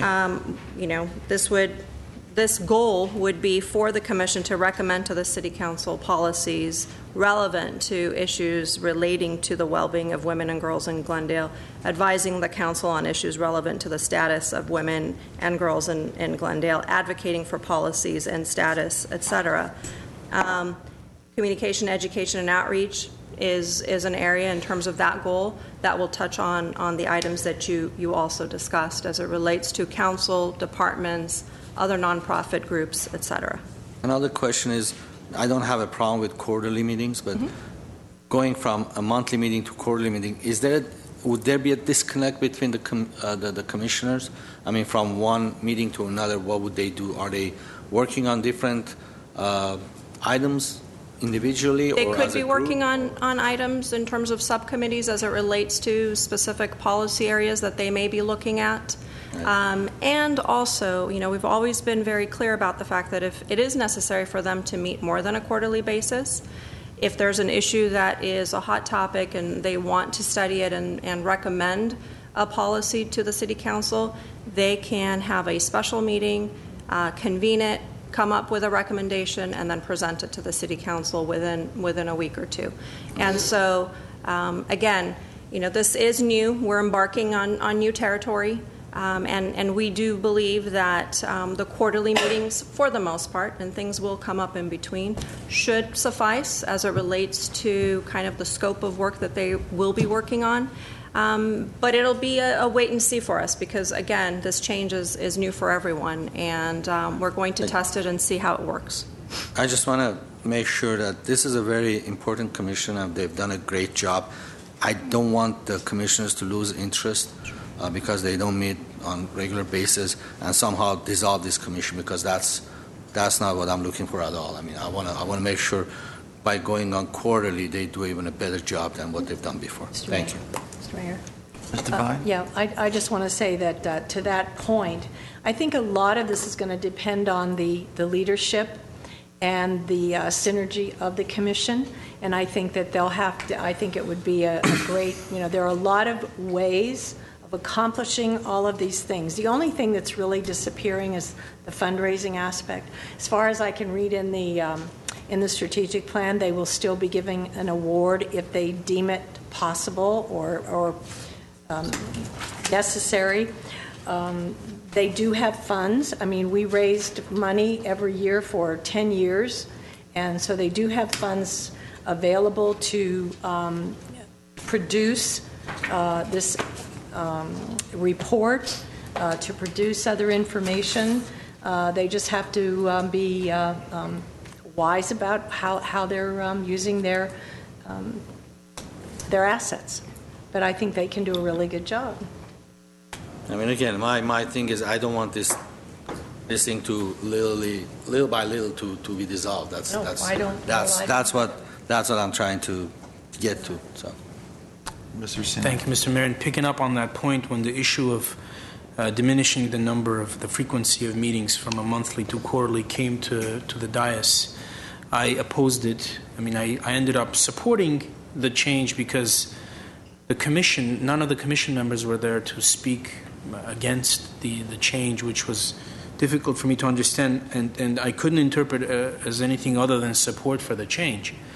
So I still share the discomfort with sort of the diminishing of the role of this commission because it's very important. Anyone who, you don't have to be a woman. I mean, if you have any woman that you love, you understand that our society still faces a lot of inequity, a lot of challenges connected to the way our women are being treated. And I understand how Mr. Arpetian, being a father of 3 daughters, and me being a father of my daughter, I don't want my daughter to experience what my wife experiences or what my mother has experienced, my sister has experienced. So we're trying to make a more equitable atmosphere for our women. And any retreat from any withdrawal or any step that we take back from accomplishing that goal is problematic. So, having said that, how closely did staff cooperate with our commission on the status of women in drafting this strategic plan? Because again, I'm very troubled that we're adopting a plan for the next 3 years for our commission, and none of our commissioners are here. Well, we do have one that's here, but she's brand new. I just appointed her, and she's here, okay. so I don't think she was involved in the all right. Well, thank you strategic plan. for being here. Harmony Perrion is here. Hello. I also have to state that I had a very long conversation with the commission chair, Linda Burns, yesterday, and she is very apologetic that she's unable to attend this evening's council meeting, but she did have a long scheduled previous engagement and wanted to apologize for not being here this evening, but wanted to also say that as the chair and as a person who was involved with this draft strategic plan from the get-go, she is very supportive of this plan. Okay. The facilitator that we had in place worked with the commission members one-on-one prior to having the all-hands meeting with the commission members and staff. So the facilitator from the outside had the option of speaking with each of the commissioners one-on-one, then had the actual meeting where they talked about a lot of these issues and went through the document and sent the staff and the commission a draft of the strategic plan and asked for each of the commissioners to directly provide that feedback back. And the commission members had some feedback, and that is within this draft document. And so basically, Mr. Mayor, members of the council, this is a document that is from your commission members that is before you, with staff involvement, of course, but it is a document that has been stamped by each of your commission members, minus the one new one that we have here today. So there's unequivocal support from the commission for this strategic plan. Thank you. And was this plan shared with any of the council members before coming here today? Before today? No, sir, it was not. Ms. Friedman? When I had my meeting with staff about this at least a month ago, I had asked about Camp Rosie because to me that's a signature program of the commission and a very valuable program. I've participated in it in the past, and I was told that there were discussions with the YWCA for it to move there. And I would just like to make sure that that happens, or at least it goes somewhere. I don't support us not continuing that program. I feel very strongly about that. The awards dinner, lunch, to me, that was a fundraiser. That was to do programming. That wasn't the goal of the programming, and I think just too much time was being spent putting that together. But I was trying to think when I was sitting here about policies that the commission has brought to the council for the 6 years that I've been here, and I couldn't think of any. CEDA, I can Which think one of was one. it? CEDA. That was a resolution. Yes. Right, which is great, but I'm talking about a policy that we enact, some sort of ordinance or change or program, some way that we change something with it. And by the way, I'm not trying to diminish that. I'm really glad we supported that, as you know. That was and huge. I hope that we continue to support important legislation like that in programs. But I would like to see a recommendation of something that we can change at the city level. I'll give you an example. I know that in Sacramento, they're looking at some of the loopholes around equal pay in the state that allow jobs that have different job classifications but are basically the same job, or rather, jobs that are different jobs have the same classification to have inequitable pay based on whether it's a man or a woman. They're trying to close that loophole. The commission could look at our own city organization to see if we have any issues like that, where you have jobs that are predominantly filled by women and jobs that are predominantly filled by men that have different job classifications but paid inequitably, even though they essentially require the same amount of training and background. And so that's something that they could look at. I mean, and that's something that will come out, I think, in that report. And that's why the report is so important, because they can report on all of that sort of.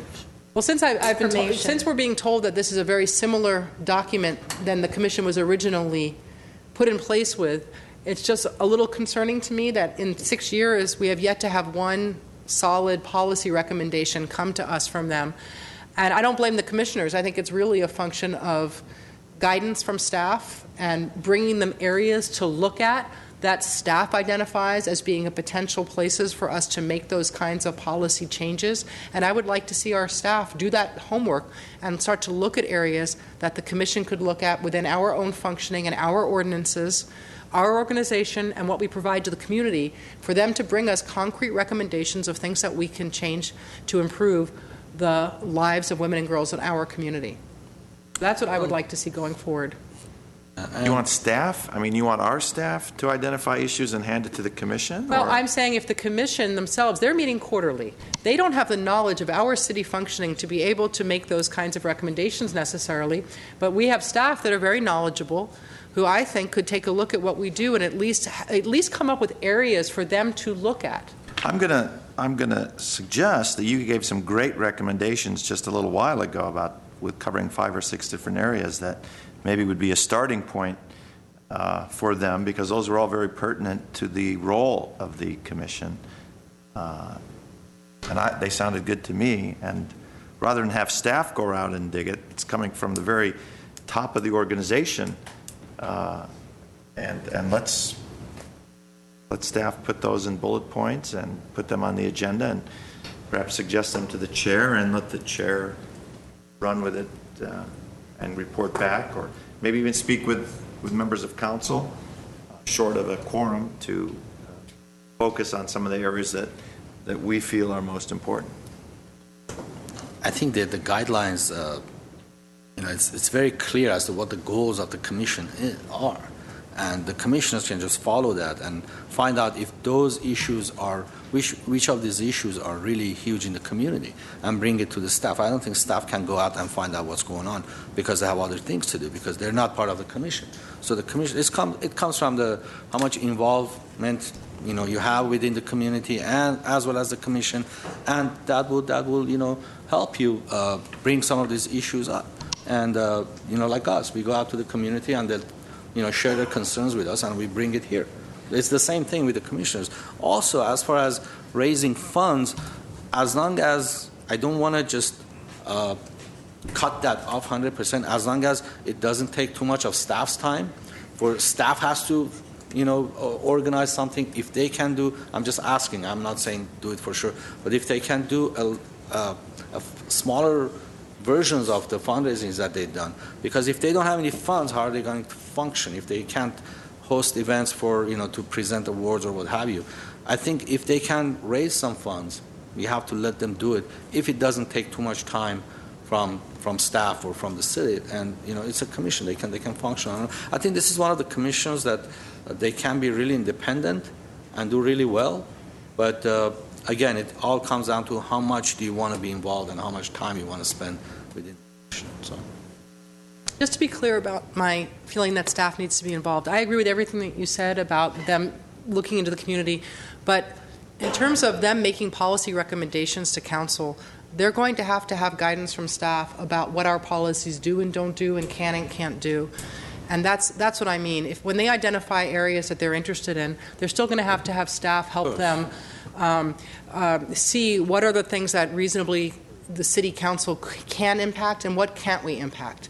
And are there other organizations out there that they can coordinate with that fill in some of the gaps that we ourselves don't do? For instance, childcare. That's something they could certainly take a look at, but the city does not provide childcare. However, there are other agencies through the county, through the state, that help do subsidized childcare.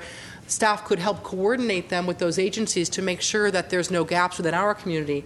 And then there are other things that really are Glendale city policies, like I talked about the Parks and Recreation.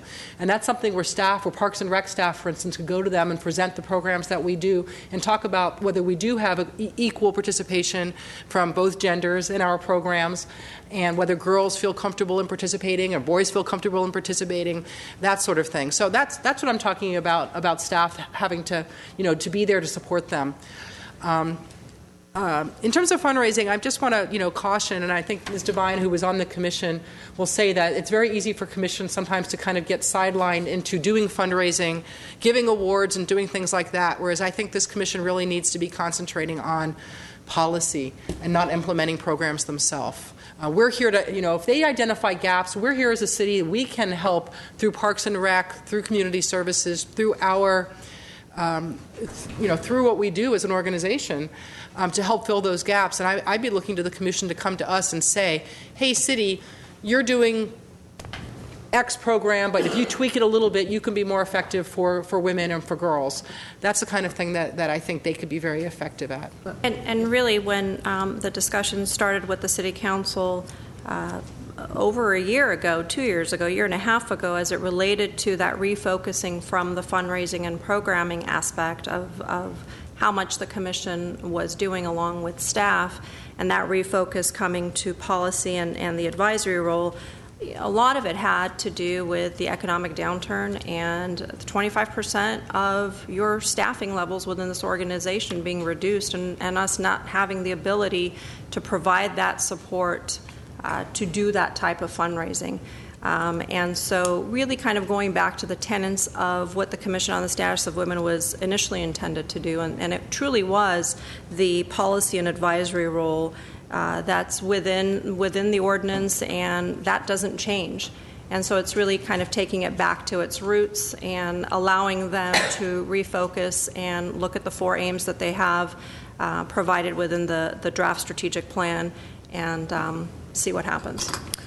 If I can just add something, I mean, this is the strategic plan. We're getting into some tactical decisions about this and that. I mean, we're just defining overall strategy. That's what the Commission is for. It's their job to define, what their tactical goals are going to be, what the immediate steps that they need to adopt are in order to achieve the strategic goals. So I think we shouldn't get into the nitty-gritty of it. It just merely signifies sort of distrust of the Commission. I think it's the wrong direction for us to move. Furthermore, I mean, I thought going from monthly to quarterly was a financial issue in many ways, and therefore, we're not trying to in any way limit the authority of the Commission. But then now we're talking about possibly giving staff more responsibility in connection with the Commission. That's very counterproductive. I mean, again, if this is a fiscal issue, let's not give staff more responsibility. If we have more things we want Commission to do, let's tell the Commission that's their responsibility. And if they need to go back to monthly meetings, that's what they need to do. I think we're going about it the wrong way. Okay, I'd like to wrap up the conversation because we're... Right. I just want to, very quickly, I just want to say that when the Commission was established and when we were doing all the fundraising, that's really what we had to do to bring the Commission to the forefront and to a credibility in this community so that women knew we were there. And that was one of the reasons for that kind of a focus. We just had to establish ourselves. And now it's time, I think, to go back to the basic reason for the committee, and that's for advisory and for legislative issues. So I know she's here. Denise? Yeah. Hi. There we go. We're assuming that you want to speak, but I don't want to... I'm sorry for interrupting Ms. Devine, but I'm created a stir in the room. But briefly, please. Because you've been recruited, you haven't submitted a card, I can limit your time to... Are there... Good evening, council, staff. Did you hear what we were talking about? I did hear what you were talking about. You ran over here and... No, I was actually not coming for that reason. I thought my timing would match up better, but you got to the topic sooner. I was still at work. Do you have questions that I may answer? I had a question which was answered, but I'd like to hear it from you. Not that I distrust our staff, but the Commission supports these strategic goals. Is that correct? The Commission supports these strategic goals, yes. Okay. Thank you. That's the only question I have, Mr. Mayor. You want to know the percent? Oh, is there a split? Okay. Okay. Mayor, did you have other questions that I may answer? I think that was one of the main questions, as to what extent was the Commission involved and approving the new strategic plan. As you know, the Commission serves at under your leadership and your guidance. And so I would refrain myself. I appreciate that you asked me to come up here, but I would refrain from making any comments as I speak for only one of 5 commissioners. If I feel so moved to make comments, I will do so at the proper time during the comments. Okay. Thank you. Do we have public, have a card? No, we have no cards. Yeah. She wants, I think. Would you like to speak on this item? No, I wanted to know if you had questions. Well, there was This'll some be the only discussion time. about going to quarterly instead of monthly meetings. What is your feeling about that? I do realize, I'm very aware, and again, I speak for one of 5. I do realize that cost is of utmost importance to this city. I do realize where the city manager was going under this direction, and we as a commission want to support that. At the same time, we find it very difficult to completely achieve all the goals that we may want to achieve as a commission, that we would make an impact by doing so in quarterly meetings.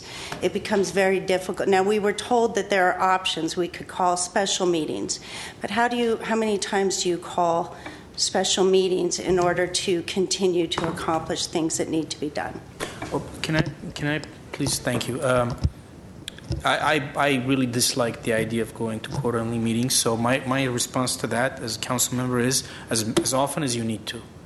Call as many special meetings as you need to. And if it turns out that the only way to sustain a meaningful functioning commission is by having monthly meetings, then we will reconsider. We have to reconsider this issue.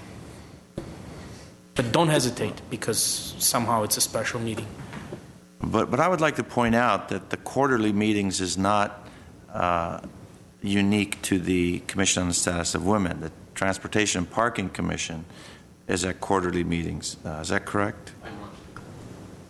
Bi-monthly? Bi-monthly. So they were previously monthly. Now they're bi-monthly.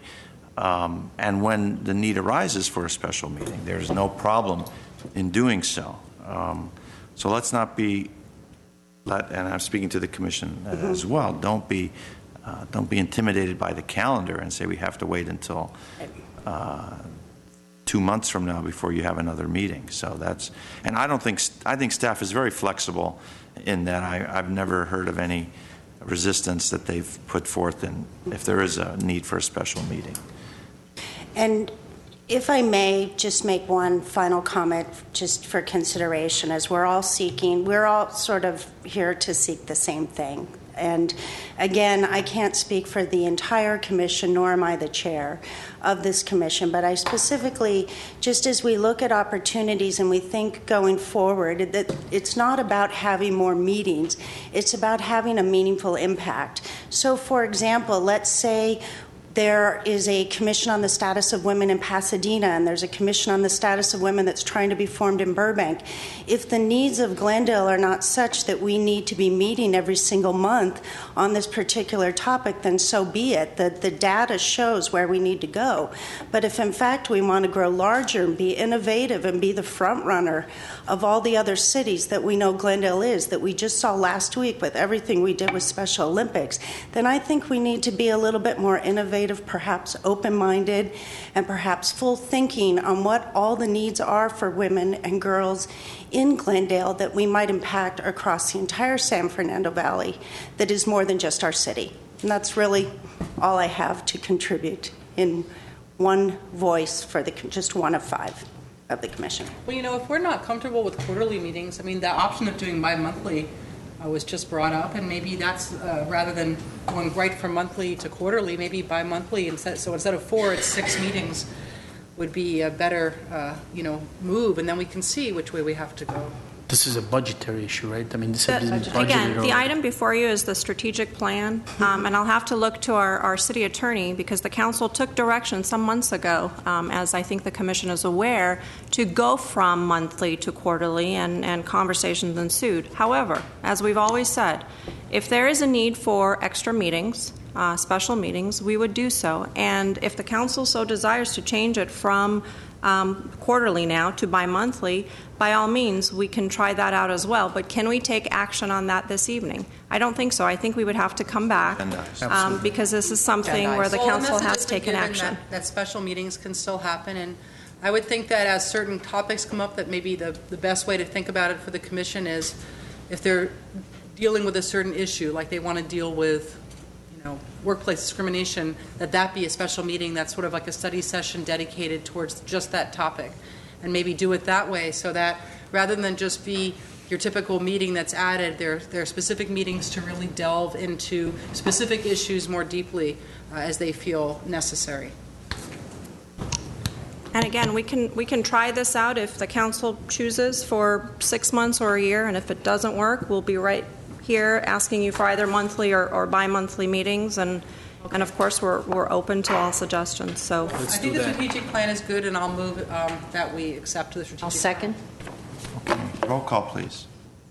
Council members Devine? Yes. Friedman? Yes. Garpetian? Yes. Sinanian? Yes. Mayor Najarian? Yes.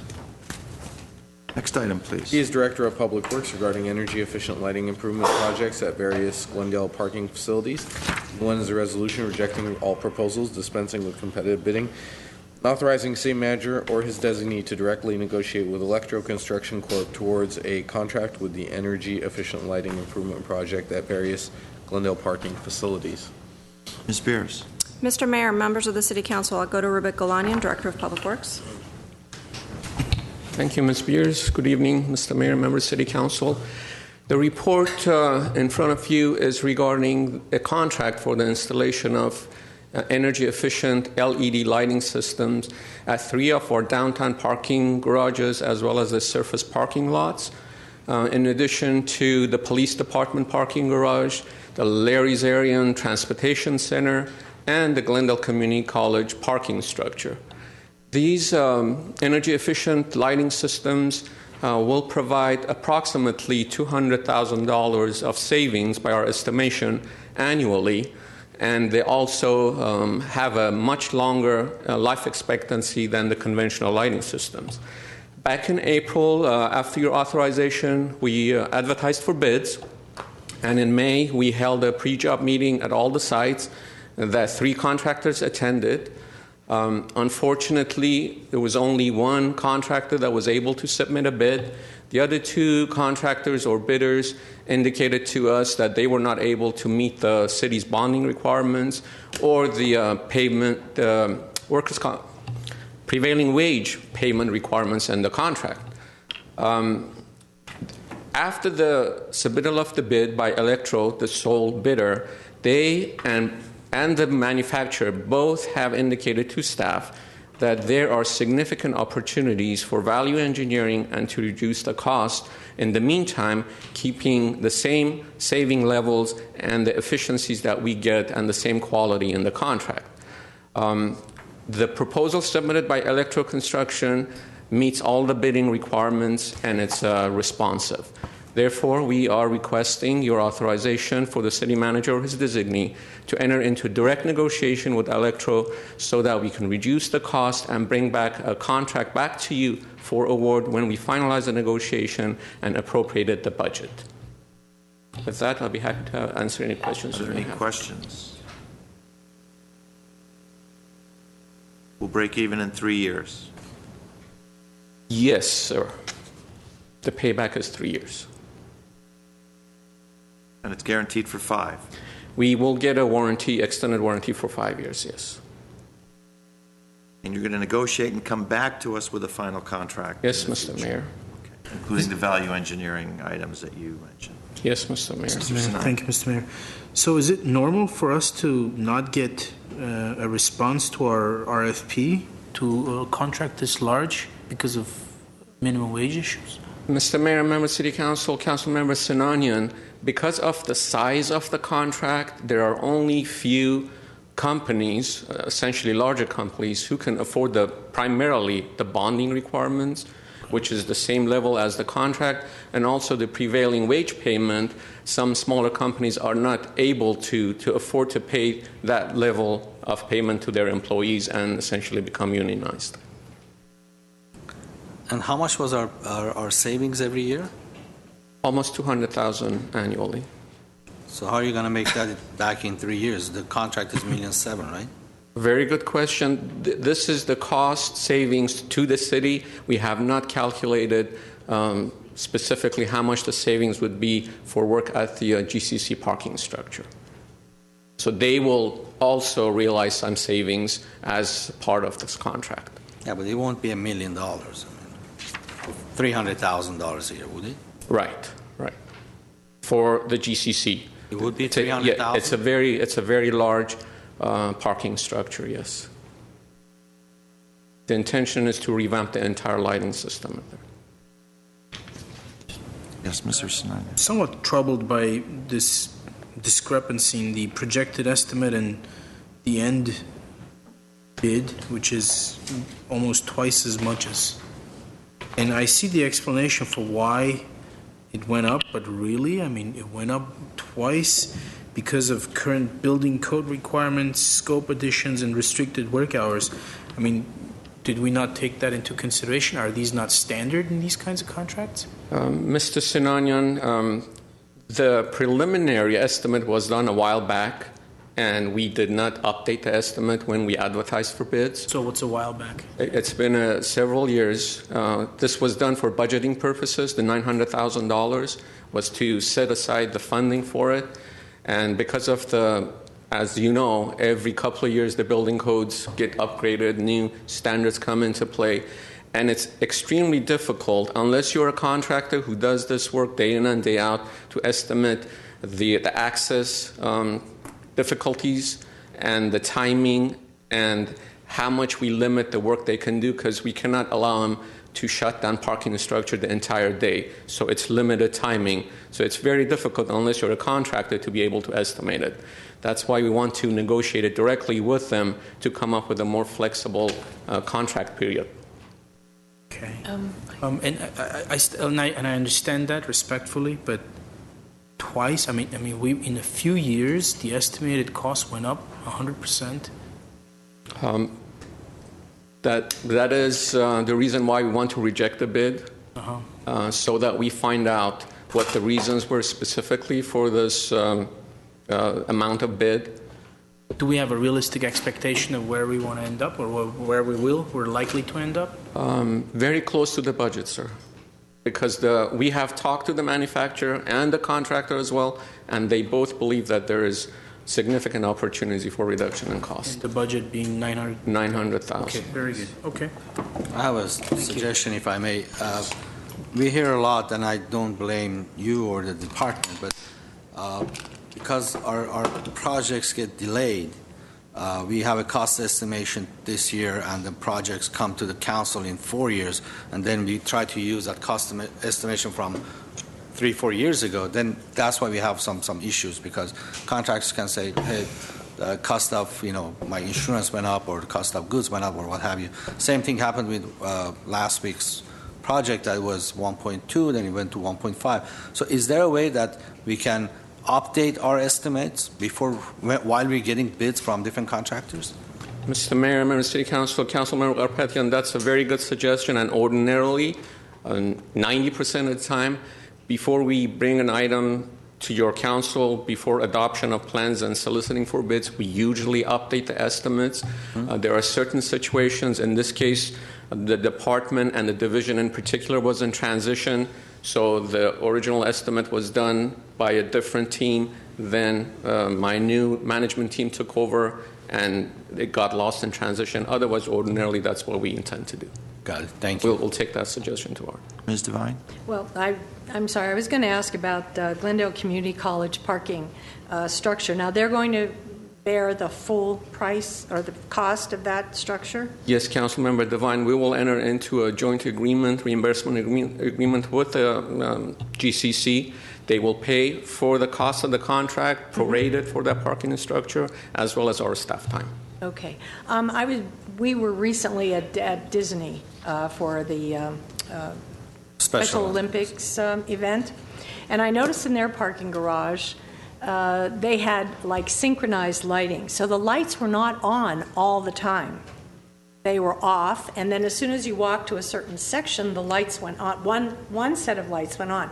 Now that seems to me to be a really great way of saving electricity and saving cost savings. Have you thought about that, or is that any part of this project? Councilmember Devine, this contracts will include motion sensors for exactly the same reason. Oh, perfect. Okay, great. It's like the freezer section of the grocery store. Right? Didn't notice Disney, but I noticed I went to get my ice cream. Okay, so in conclusion, you're going to negotiate. You've rejected their bid of 1.7, and you're going to try and bring them as close as possible to the original engineer's estimate of $900,000 through value engineering and some of the other cost savings. What's not to like? Is there a motion? I'll move the item. Second. Okay. Roll call, please. Councilmember Devine? Yes. Friedman? Yes. Karpetian? Yes. Sinanian? Yes. Mayor Najarian? Yes. Next item, please. E, General Manager of Glendale Water and Power regarding award of design-build contract for the Kenneth and Ben Lamond Water Main Replacement Project, RFP number 2015-01. E1, resolution dispensing with competitive bidding and authorizing the city manager or his designee to enter into design-build contract with J.D. Sigio Construction Incorporated for the design and construction of the Kenneth and Ben Lamond Water Main Replacement Project, RFP number 2015-01, in the amount of $3,120,000 with a 15% contingency. Now it's your turn, Mr. Mr. Mayor, members of the council. This is our third major water distribution upgrade project. As you recall, when we issued a bond, a water bond that was approved by this council for $35 million, my aim was to spend the majority, if not all of that money, rebuilding our distribution system and bringing it up to speed so that we don't ever find ourselves in a situation that at least one of our neighbors has found themselves in. We just don't want to be in that position. We've had two highly successful projects, one in the Adams Hill area and one in Beaudry Terrace area, and this is, as I said, our third one going primarily down Kenneth, but also there are three side streets which we're also going to bring up to speed. The reason you see this on the action item agenda and a dispensing with bid is because it is a design-build project, and we have done the previous two, as you may recall, on a design-build basis. Our prescribed process is a design, adoption of plans and specs, put it out to bid for construction, and then award from there. So because of that deviation, and I won't pretend to know a lot more about it than that, Van Meiden can give you more information. The fact is we have to bring it back with a dispense with competitive bidding. But I will tell you, this process we go through is more competitive than the normal process because it is very competitive. We go through first a request for qualifications in which the contractors must then put up a statement of qualifications. So we vet everybody out. Are you a true water pipeline contractor? Have you done jobs of this size, this nature? Are you a design-build firm of success? Have you worked in an urban environment like the city of Glendale? You know, laying pipe out in the middle of the desert is one thing, putting it into city streets, and if you can imagine Adams Hill, trying to lay 11,000 lineal feet of pipe there, we want somebody who's done that before. Once we have vetted it through that process, we then put out an RFP for the actual work. Only those firms that made it through that particular process then give us proposals on the actual work. In this particular case, we had 4. And as you can see by the results, the bid that we received off the proposal is $1 million less than the estimate we had. So it's substantial. And I can tell you on the previous 2 projects, first one, $4 million plus project, 0 change orders. I've been in this business 29 years. I've been the Director of Public Works 11 and General Manager of Water and Power 3. Never have I seen a 0 change order project. Second project, Beaudry Terrace, 1 change order. That was our change order. That pipe was not where we had expected it to be. It was very rocky terrain. We decided to make a decision to have it buried deeper And then, in deference to my very good friend, Mr. Galani, we decided to repave more street than we had originally wanted to. I thought it, excuse me, only fair to give back to the department that was so good to me. So we did more paving. So that's the extent of that particular change order. On time, essentially under budget, and we expect the same this go-round. So while it looks on the surface with the dispense with competitive bidding, it is truly a very competitive process. It's just a little different way of doing it, and because our code is written a certain way, we have to proceed in this manner. But I can tell you we have had great success on design build, especially in this particular type of project. And again, I'm looking forward to as much success on this one as we had previously. Okay, Mr. Sinania. Thank you for that explanation. But enlighten me. So I'm looking at the design build, the bids that were made, and the bid that the recommended entity came up with is the lowest. Like you said, almost $1 million less than correct the highest competitor. So why are we calling it as dispensing with the competitive bidding process as opposed to we're accepting their bid? Because it and again, Ms. Van Meiden can give you the specific legal requirement. I'd love to hear it. But essentially it is because we're deviating from what our code requires, which is design. Then we come to you with plans and specifications, which you approve, and then allow us through the city clerk's office to solicit bids. We receive those bids, we evaluate those bids, then we come back to you one more time and ask you to award a contract based on the lowest responsible bidder, which you do. This actually takes a step out of it, streamlines the process, also puts more of the burden on the contractor. So that's why we're not seeing the change orders. If a contractor has an issue with a design, he'll come right back to the city and say, your engineers or whoever your engineering firm is made a mistake, or we found a loophole. They have nobody to blame here but themselves. If they find a mistake, all we say is, that's your problem, and that's how it has been accomplished. And it also expedites the process, really expedites it. I've been very impressed with that. So one quick question on that. This is very interesting to me. So they're going to design the project. Correct. And we're going to pay them for the designing the project, and then we're putting that design out for bids. No. We're paying them to design it and build it. And build it. So it's a design build, basically. They design the whole thing. I thought I heard that you're going to bring that design back here for us to approve and get bids for it. Right. That's the traditional process. We're going with something a little different where we're letting one firm do the whole thing. Okay, got it. Ms. Van Meiden, do you have anything to add, or I'm very happy with the response that I just received? No, that was an adequate response, and it is based on our charter, Section 6, Article 6, Section 9. So, that was the explanation. We do have a specific process. I'm okay with that, Akid. Yeah. So just to add, that's the explanation. To add one thing, I know when you were explaining how rigorous this process is, and in reality, although we say we're dispensing with competitive bidding process, in reality there's a lot of competition that happens until then. I'll tell you, everything that you said was every step of the way is a subjective test. So you as staff, you see their stats, their portfolios, their the history of who they've worked for and what projects they've done. We don't see that. I haven't seen it. You determine, and that's troublesome to someone like me. But at the end of the day, when you have that objective standard, which is the money, that's very helpful in making a decision. So at the end of the day, with your recommendation in terms of the qualification of the company, plus the bid actually being lower than every other bid that was received, I think that's key. And that's well supported. Ms. Devine. And I just want to add to that having read the staff report and seeing the bids that you received, and that this one was the lowest one, when you talk about they performed work and have done recent similar projects for us, my questions were, have they brought in their work under budget, or did we have to go to the reserve funds or the what do you call them, the contingency funds? And you answered that question.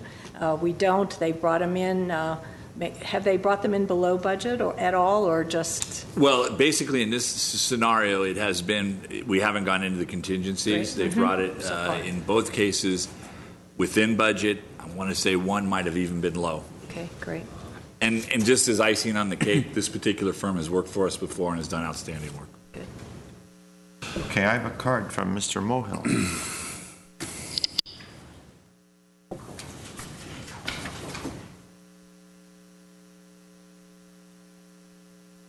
Evening, council members. My name is Mike Mohill. Mr. Cezern talked about a $35 million bond that the council passed several years ago without voter approval.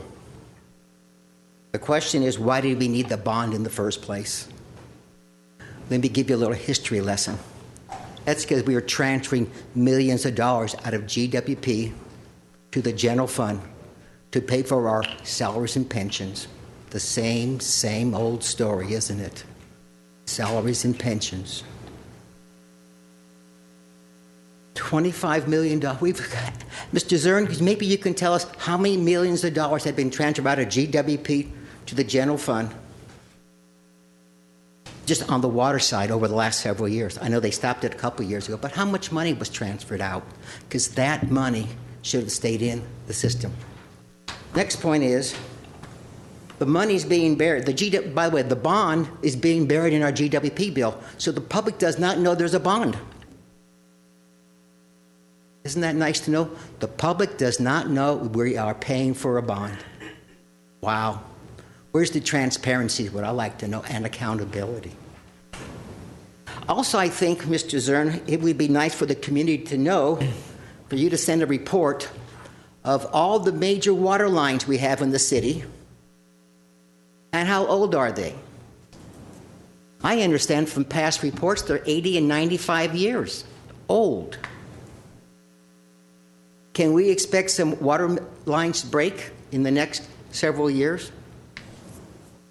I remember Mr. Weaver, who was sitting here one night when Mr. Milano came back and had a PowerPoint showing all these water lines, how old they were. He said, I didn't know I had a water line in my neighborhood going up Hollister Terrace that was like 90 years old.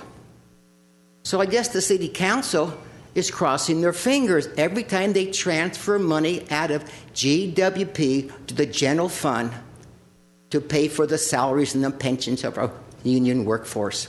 Remember, ladies and gentlemen, today 85% is required of the general fund just to pay for the salaries and the pensions of our police and fire department. And this city council sets the salaries and the pension for our police and firemen. Who are they responsible for? They're not responsible to the people in the viewing audience. I want to know, I like to have some accountability as where is our money going to? And what can we expect? When can we expect the next water line to break and rupture? Remember, we had one about 6 months ago up there in Montrose. Thank you. Thank you. Someone like to move the item? Move the item. At 8E1. Is there a second? Second. Roll call, please. Councilmember Devine. Yes. Freeman. Yes. Karpetian. Yes. Sinanian. Yes. Mayor Najarian. Yes. Next item, please. F, Director of Community Development, Fire Chief and Chief Information Officer regarding recommendation to amend professional service agreement with EdgeSoft Incorporated to expand the scope of work to develop additional functionality to the city's city service interface system, which was competitively bid in 2007. One, motion to authorize the city manager or designee to amend the professional service agreement with EdgeSoft Incorporated to expand the scope of work of the agreement for the city service interface to include iPad, iPhone inspection, systematic VMP, programmatic CUPA, modules for the fire inspections and community developments, code enforcement, and building inspections for 1 year. And an optional 1-year term of maintenance. Thank you. Ms. Beers? Mr. Mayor, members of the City Council, I'll go to Brian Ganley, our Chief Information Officer, who is sitting up at the dais with us this evening for the first time. For the first time. Welcome, Thank Brian. you, Ms. Beers. Mr. Mayor, members of the council, I'm pleased to present this item tonight. The item before you is to automate several different field functions in both the fire department and community development. So currently, these functions are handled manually and in a time-intensive way and require our field staff doing mostly inspections, but some other functions, to go into the office first, to print out or prepare material for the day's inspections and other functions, to then go out in the field to perform those functions, return to the office and do duplicate data entry for things that they've written down and recorded manually out in the field. In addition, if there's questions or additional information needed while in the field, we have to have staff on standby back here at City Hall and Civic Center so that those field staff can call back in and get that information that they need because they don't have access to it in the field. So by doing these different projects for the 5 different functions that are before you today, we will enable staff with iPads or iPhones to skip that first step. No need to go into the office and prepare information, make hard copies, etc. They can go straight to the field, do their inspections. If they need any other information while they're in the field, instead of having to call back in and get someone on the phone to look that up, they'll have direct access to it from that application on the iPad or iPhone. And then finally, the information that they gather on the inspection or other function that they're performing will be data entry directly into the application, directly back into our system here at the city. No need to return to the office or do duplicate data entry. I'd like to mention that we've done one of these projects before with the fire department already. One of the inspections that the fire department is doing is now iPad-based, using a very similar tool that we're going to expand to cover these other functions. It's been extremely successful and significant time savings for staff. In addition, we've had other cities visit us looking at what we've already implemented for the fire department, how it's working, how effective it is, and they're emulating what we've already done, the same as we're doing tonight in expanding that program to cover significantly more field functions. As Ms. Beers mentioned earlier and Mr. Ochoa has mentioned previously, the reductions in staff and other changes that the organization has gone through over the last few years, using technology like this in an innovative way to save staff time and make the departments more efficient is critical. And I'm very happy to present this to you tonight. I can answer any questions that you may have. Questions? Ms. Devine. Do we use this for the police department, don't we? A similar system? We do use similar technology, and Chief Castro recently presented a mobile ticket writing utility and application that would do something very similar for our police officers. I think we saw that at Work Boot and when we visited the police department, and they all were claiming what a benefit it was, how much time it saved for all of them. So, does this feed into sort of communicate with the hospitals, communicate with other entities outside of the city? So when they fill their report out, for instance, if you're in an ambulance, does that information get sent digitally to the hospital so they know who's coming? There are some other applications that the fire department already uses that do something very similar to that.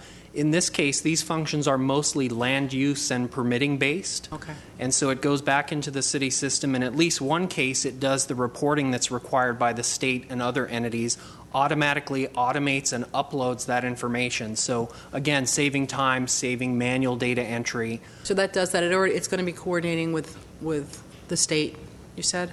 So yes. Do they use the same software, or it's talking to their different software? It's talking to their interface. And that's where we've seen some of the other cities that have come to look at what we're doing, because every city has a mandate to do this automated reporting to the state's system. We're among the first to have actually implemented that. So other cities are coming to look at what we've done successfully and emulate that because it is a requirement for them as well. So I have a question. I don't quite know how to phrase it, and I'm not even sure what kind of answer I'm looking for and how it relates to this. But, you know, we get from time to time approvals for payments to different software vendors. So PeopleSoft, this one, other ones. Yes. And some of them, not so much this, but some of them like PeopleSoft, which we've been using for, I don't know how many years. 20 years. 20 years. You know, and yet we keep extending the contract and updating it. And I must think, you know, I used to use WordPerfect 20 years ago. And I haven't bought a new version of WordPerfect in maybe 18 years. And the price for software, it used to be that you'd spend a couple $1,000s for a piece of software like that, or a company would. And now you can use OpenOffice, and it's free, and it'll work with Microsoft Word. And so I wonder, it seems like cities are still paying that premium for software, that it seems like in the public or the private sector, you know, now every 15-year-old can write code and people know how to write programs and do database. I can make databases in FileMaker Pro really easily. Do we need to be still spending that kind of money on software, or would it be better served hiring a 15-year-old to write it? And should we still be using things like PeopleSoft? Or are they just antiquated at this point? I mean, are there cloud-based solutions? I would think we have such a plethora now of choices when it comes to software. So I guess my question relating to this is, are we sure that this is the best, and could we do better writing our own, and do we need to spend $75,000 on this software? And I don't know if you can talk about things like PeopleSoft now, but do you get the gist of my question? Are we evolving? Cities tend to move slowly with things, with technology and other things, but are we evolving quickly enough to take advantage of prices coming down just for software in general? I believe we are.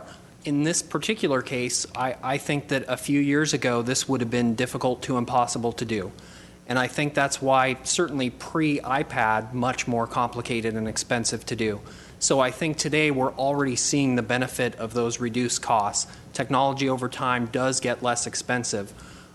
As the proud father of a 17-year-old son who does do website and mobile application development for his school, for his track team, etc., I know what his capabilities are, and I would love to hire him very cheaply or for what I pay him in allowance to do a project like this. But this is well beyond the capability of a high school student because of the detailed interfaces with city systems. I was being a little facetious about that. I just, the question is just, with this and with PeopleSoft and all those others, I want to be sure that we're really out there being competitive in what's out there, and that we're not always buying things off the shelf if we can do them in-house or hire someone to do them.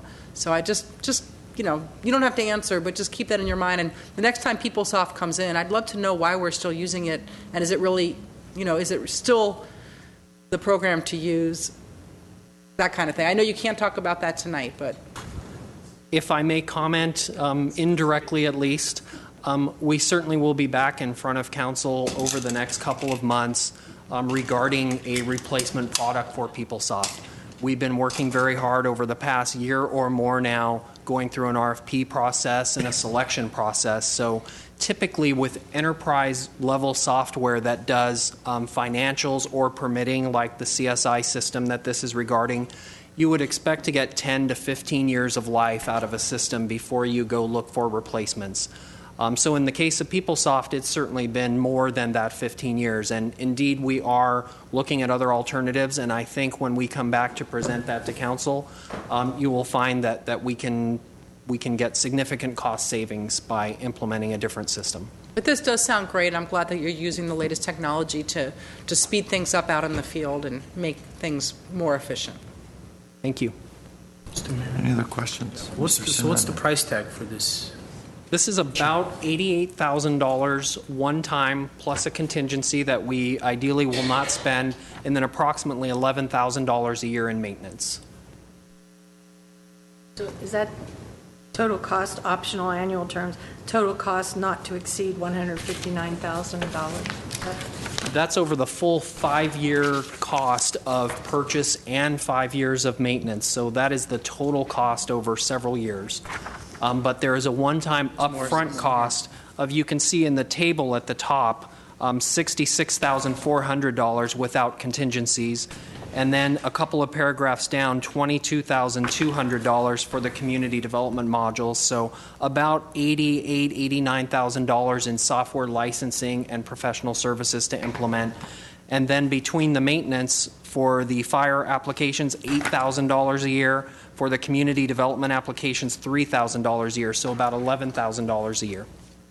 So tonight you're asking for 1 year, and then, or are you asking for the full 5?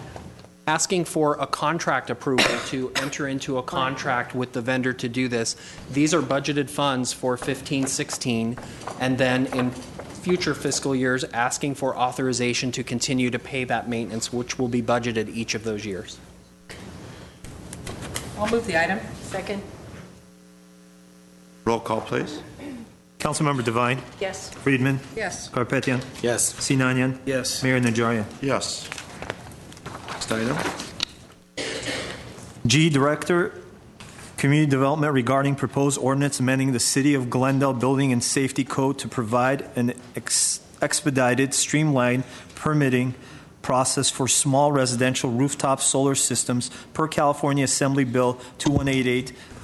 Update regarding solar programs in the City of Glendale. One ordinance for introduction.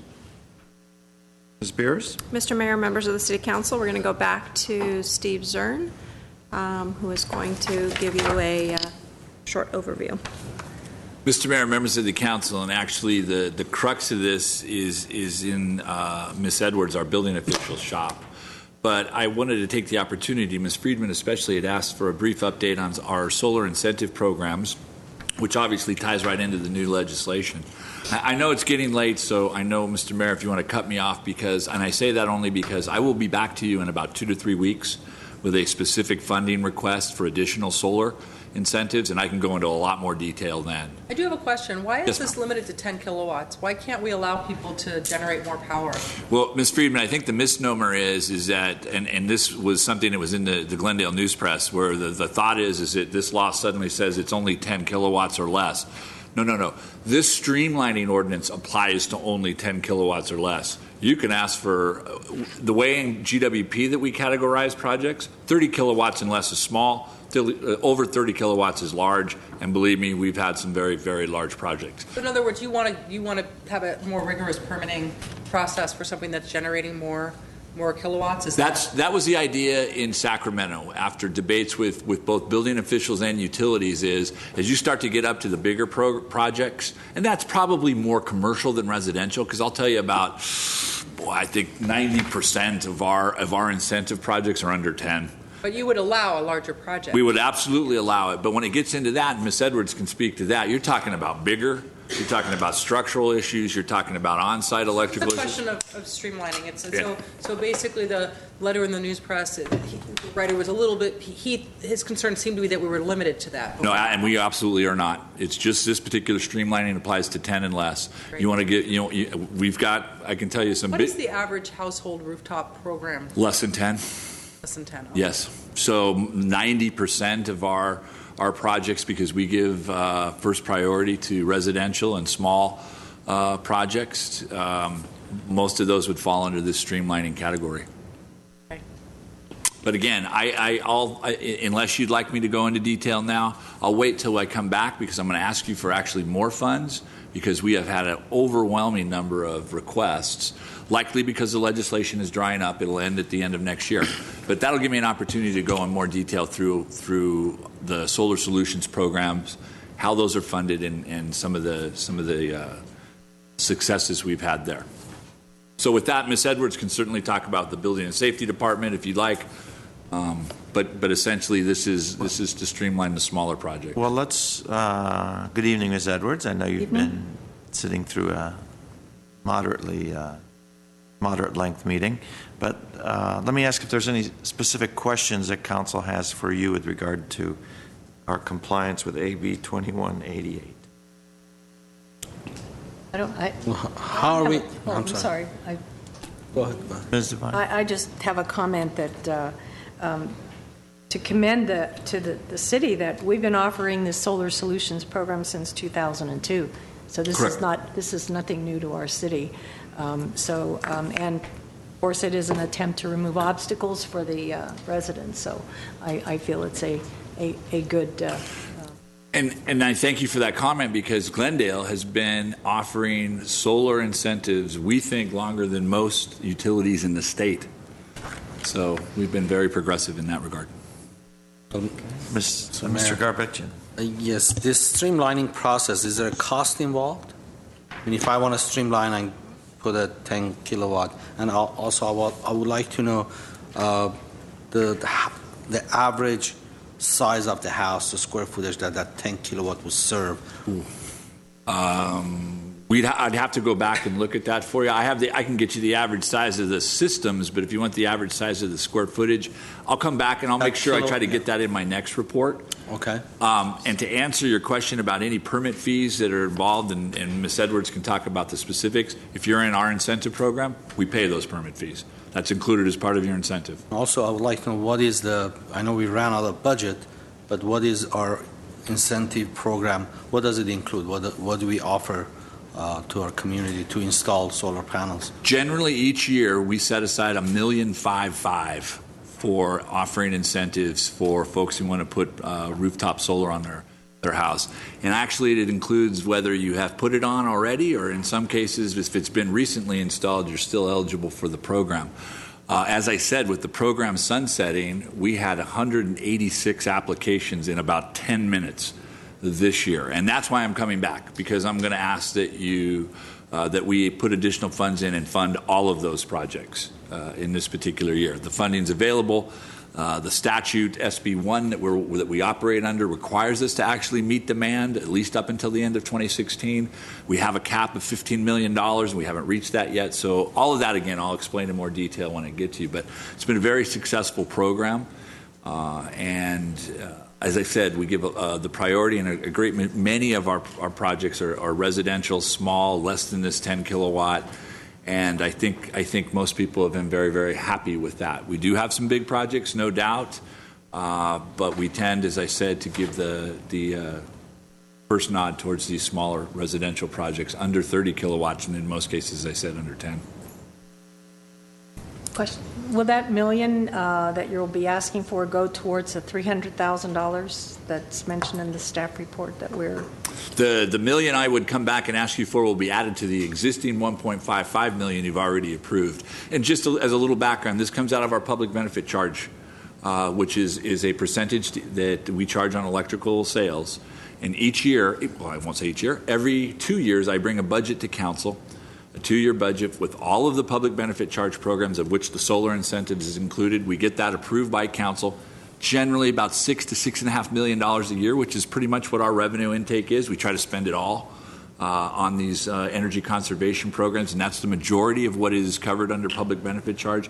However, we are also able to use that money to subsidize certain categories of ratepayers: low income, seniors, disabled. And about over a third of our budget goes towards that. And some of you may remember when we were talking about the electric rates that we increased the subsidy to those categories as part of the rate restructuring of our rates.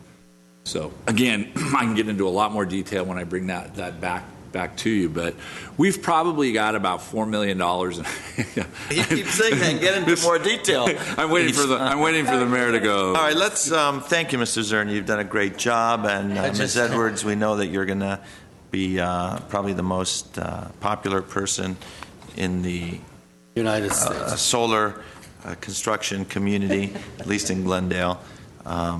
Specific questions on this particular program? No question. I've been a beneficiary of this program for 2 years, and it's a no-brainer. I mean, this is great. This is great. We should embrace it with both hands, or wholeheartedly, and extend it to as many people that want it. And apparently, there's no shortage of those as possible. So I would like to ask when you bring back that report, to just include in the report what is the program that you offer. Many people don't even know. I know we have a lot of applications, but they don't know if the cost is, I don't know, $10,000. What do we offer as far as the incentives for people to install solar panels? We'll have all that information. Okay, thank you. Mike Mohill. So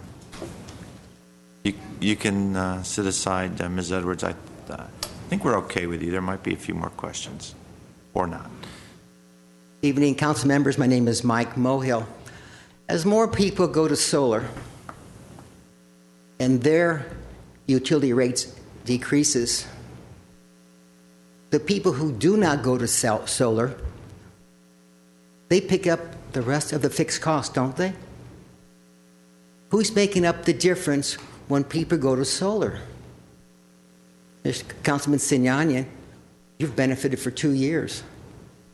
I don't have solar, and I am the 99% of the utility users in Glendale picking up the cost of that utility company operation. Mr. Zern will tell you, hey, the electric costs are still there, even though you reduced your consumption. We do that with water rates. Cut down on your water. We cut it down on our water usage, and they raise our water rates to make up for the difference. Now, you're going to go ahead my hat's off to you because you jumped on board 2 years ago, and you're benefiting by having solar. With the 99% who don't have solar is picking up the cost of yours. Is that fair, is what I want to ask. There's nothing wrong with having people go to solar, but there is still the cost of the utility company that's still there. Have they laid off people? Has the cost of the operation been decreased? I don't know. Perhaps Mr. Zurin can tell us. Thank you, sir. Thank you. Okay. If there are no comments. I'd like to hear what Mr. Zurin will respond.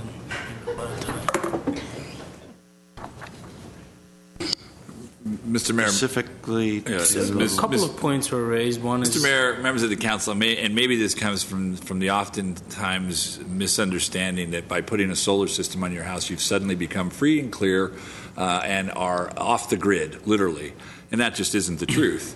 Number one, it's solar, so the sun doesn't shine all the time. So you'd have a real difficult problem keeping the lights on at night when the sun wasn't on. So the utility does provide a certain amount of fixed asset to everybody, even if they're solar users. Your electrical usage will go down, and subsequently your bill will go down, but there are fixed charges that you are still going to be assessed, and you still have to be a member of the grid. So, and most of the electricity use is during night, right? Correct. And the law requires, as you may recall when we were doing our rate studies, the law requires that no one class be able to subsidize another or be subsidizing another class. So we have to stick with the tenets of the law, and so that's just not going to happen. In other words, there is no subsidization of those that are using solar energy. How about the city? Does the city benefit by getting or having its residents use electricity from a renewable source as opposed to gas or coal? Or I tell you, Mr. Mayor, Councilmember Sinani, I wish we did, but this has been a tremendous fight in Sacramento. The city does not get to count this as part of our renewable portfolio standard, and I think it's a shame. And right now, we are in a heated battle with the state Senate's new conservation policy, where we'd like to have behind-the-meter distributed generation count towards our renewable portfolio, and I don't think it's going to happen. Their insistence that utilities go out and get large projects. So instead of counting what megawatts or what kilowatts we would get out of our rooftops, they want us out doing power purchase agreements for developers out in the desert and things like that. It's a shame because I think that would benefit everybody if we were able to do that. It certainly isn't going to give us our 50% that the state would like, but it would go a long way in helping us get there. And I think it's a good contribution, and unfortunately we can't claim that. So, Sorry. And the last question, so does the city generate just as much electricity with taking into consideration the solar that's being generated locally as it would if the solar just didn't exist anyway? I mean, would we have to burn as much gas or back in the day as much coal somewhere to? No, you're definitely going to see, Mr. Sinani, in a decrease, and we're required by law to have a 1% conservation number each year. And so this definitely goes towards helping that. It just doesn't help us on our renewable portfolio standards. And we have feed-in tariff programs, and those may eventually help both the solar users and the city as well. So we're looking at developing those more and taking a closer look at what we call this distributed generation, which is the future of utilities. It's going to change the business model of how utilities act. When coal goes away, when transmission isn't the biggest issue, when distributed and local generation becomes a bigger issue, that's when we're going to have to start looking at a different business model. And it will include some different things, I think, that will make this beneficial to both the city and the customer. Okay, thank you very much. What about the people that are feeding electricity back into the grid? Can we count that as being a renewable source? Because that's like us purchasing power. Correct, Ms. Friedman. If we actually buy that back from them through the feed-in tariff, that we can count as buying green energy. But we can't count it anything what's called behind the meter. So I understand. But once it comes out, at least if they're if we buy it back from them, yes, ma'am.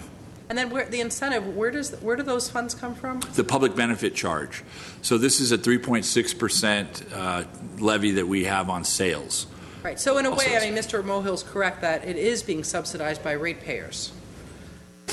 Well, and I'm not saying, I mean, I'm certainly for solar power, don't get me wrong, but it is the case that ratepayers are paying for the solar subsidies. As they are for every conservation program, right, that we fund out of that. So it's like ratepayers, the residents of the city are paying for green space in the city. So yeah, to an extent that is true, but where the difference comes is, as you know, you can't use ratepayer money to subsidize one class. You can use public benefit charge money to assist, but that alone is not covering that doesn't in fact at all cover any costs for maintaining the infrastructure. So those fixed costs have to go back to everyone on an equal basis. Okay, well, that was a nice discussion. Is there a motion? I'll move the item. Seconded. Roll call, please. No motion. This was Ordinance for introduction. Ordinance for I'll introduction. introduce the ordinance. It is an ordinance. Thank you. Thank you, Ms. Friedman. Next item, please. 12, oral communications, 5 minutes. Discussion is limited to items not a part of this agenda. Each speaker is allowed 5 minutes. Council may question or respond to the speaker, but there will be no debate or decision. The city manager may refer the matter to the appropriate department for investigation and report. Albert Hoffman.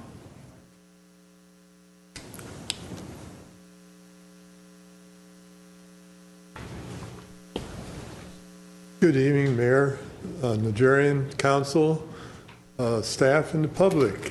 Albert Hoffman, native resident of Glendale. I hope you all got my email today, so you know why I'm here. It's about the ridiculous overbuilding that's going on the downtown specific plan, supposedly. We went crazy. I was on that committee. We passed the requirements for the downtown planning building. We didn't say go out and build everything and fill everything up and tear everything down and build new ones. We gave the guidelines for it. We wanted green space. That was a big thing we did. We don't get any green space. Now we want to build something over the freeway. We had a member on our committee from the Art and Culture Division group running the Alex Theater. He suggested we needed a outdoor, like they have in Pasadena, one of these, like where you have an outdoor stage and you can have concerts. You could have a big lawn where they took the panda out. In fact, Elaine Wilkerson, at the time when this was happening, she went down there with me, and yeah, this would be great. We'd have a park. And one of the neat things I proposed when this came up was I went down to the Hollywood Cemetery. They show movies down there on the mausoleum wall in the cemetery. People go down there with their picnic baskets and all that. We had an ideal place to do that. Oh no, we've got to have more residences. We had a place to put Lima Lee. They could have taken the theater over that closed up on Orange Street, that really nice theater. I don't know what they're doing with that now. But anyhow, we went out of control building. It's ridiculous. It has to stop. There has to be a moratorium. And when you all ran for the council, this came up. We've got to have a moratorium and stop this. And Councilman Garpetian, you said, yes, we need to complete what we've done and see what we've done. And we can't build any more. It is important that we have a moratorium. I'm hoping that we can get something going very soon. In 2 weeks, I'd love to see it on the agenda. But Mayor Nigerian was pushing for this for months, trying to stop this. It was going out of control. We go downtown. It's a disaster down there. I don't know where everybody. It's already a mess. And it's when you add 5,000 more residences. Now, one of the things they justified apartments and all this over homes was the water crisis. Oh my gosh, your homes use a lot more water. Well, They had a good article in the LA Times yesterday, the California section. Renters are a drain on water saving. You don't know what they're doing. My daughter has a 5-unit apartment. She took out all her lawn, everything, got drought tolerant stuff in. The bill hardly went down because the tenants are still taking baths and showers and flushing toilets and doing whatever. They don't care. Yeah, you tell them save water, but there's no way to enforce it. So this is absolutely an important thing. We don't know what's going on. Now we're going to have all these apartments coming in. We do have to have a moratorium. And I really urge you that you take this up and do it. We've had, this thing's been going on and on. It has to stop. I know when Councilman Sinanian was mayor, he said, gee, we can't do this. Admitting we're screwing up. Well, we are screwing up. It's a pure fact. We can't keep building what we're doing. And above all, this thing, this creep up here now, Brandon Dryden, that thing has to be stopped. It shouldn't be studied or considered or anything. Just plain put a moratorium out and stop it. What they're doing, they're building out to the edge of the sidewalk. It's like that thing down there that they did by the Memorial Hospital, this gigantic apartments, and all the balconies are hanging over the sidewalks. What if somebody drops a flower pot off of that and it goes down and hits somebody, or they put a flower box up there on their balcony? It's ridiculous. They want to do the same thing on Brandon Dryden. They go and clear up to the sidewalk. It just doesn't make sense. You're not helping Glendale. You're ruining Glendale by doing that. I went through this in the 70s when they took all the South Glendale down there and put all these apartments in. Here we are doing it again. Let's get Glendale back to where people are proud of our city, and we've got to get rid of all this traffic and everything we're going to have with these buildings. Please put this on your agenda as soon as possible so that we can have more discussions about it, but a moratorium is needed. Thank you. Ms. Friedman? Well, a couple of things. Mr. Hoffman, thanks for coming. No, you can have a seat. Oh. But I'm going to talk about a few of the things that you brought up. First, I'm glad you brought in the article about that was in the LA Times about the apartments and the water use. It was a very interesting article, and for those of you who didn't read it, it was talking about apartment buildings, usually older apartment buildings that don't have individual water meters. So what happens is there's no incentive for the people in those buildings to conserve water because that cost either isn't passed along to them, it's absorbed by the landlords, or it's built into their rent and they're not, the landlord has no way of knowing who's using what water. In our code now, all of our buildings must have individual water meters. So all of those new buildings downtown have individual water meters. Not all of them, but the newer now they do. It's in the code now. It's in the code. So, as of when was that established? It's been the last couple of years. So the last couple of years, all of the buildings that are under construction now that are being built, they have to have individual meters, so those tenants will have to either pay individually for the water, or at least the landlords will know who's using the water and can pass that cost along to them. In terms of the moratorium, this was discussed at this council, if you remember, maybe 6 months ago. And Mr. Garpetian wasn't here, but Ms. Devine was here, and it was unanimously rejected. And the reason was really twofold. The first is because legally you cannot sort of do a spot moratorium, and please, Ms. Van Meiden, correct me if I'm wrong, but from my remembrance of this, you can't do a spot moratorium. You can't say we're only going to do it in the downtown, or we're only going to do it for buildings we don't like, or we're only going to do apartment buildings but not restaurants. A moratorium would be citywide, and it would be every type of building. So it would stop an individual homeowner from building onto their house. It would stop a wonderful new restaurant from coming into an area that wants it. And that's number one. And number two, legally, we can't impose a moratorium for more than a couple of months without having to go in front of a judge and prove imminent harm to, safety, and there was some reason, you have to give a specific legal reason why you're doing it. And we don't like the plan that we worked on or that you worked on. You don't like the way it's coming out. You don't like the designs. We were told by our attorney would not be considered a valid reason to basically trump somebody's property rights. So legally, we couldn't do it. And we couldn't do it for more than a few months. So it was looked at. People do take it seriously, and unanimously we rejected it because it's not possible to do what you really want to do, which is to revisit the downtown specific plan that you worked on and that a lot of members in the community worked on in 2005. I think it was adopted. And the fact that the projects have come a lot faster than anyone anticipated, we are not building them at the city. These are people that have built the properties, and they weren't building during the recession, and they come out of the recession, and there's lots of capital sitting around that people want to invest, and a huge shortage of housing in Los Angeles, and a huge need for housing, and so the market is acting on that. We as the city are not doing the building ourselves. So just want to make those points. Thank you. Okay. I would just take issue with the fact about the moratorium being unanimously rejected. You voted against it. You voted against it. You proposed it. Yeah, but once it was proposed, you voted against it as well. Check. Sometimes Take it to check, because it was based on the information we were little given by the city attorney. It was unanimous, I believe, a 5-0 vote. But I could be wrong. We go back and check. No, it's sometimes when you think back, it's hard to remember exactly how you voted, but the sentiment was there clearly. Next speaker is Mike Mohill.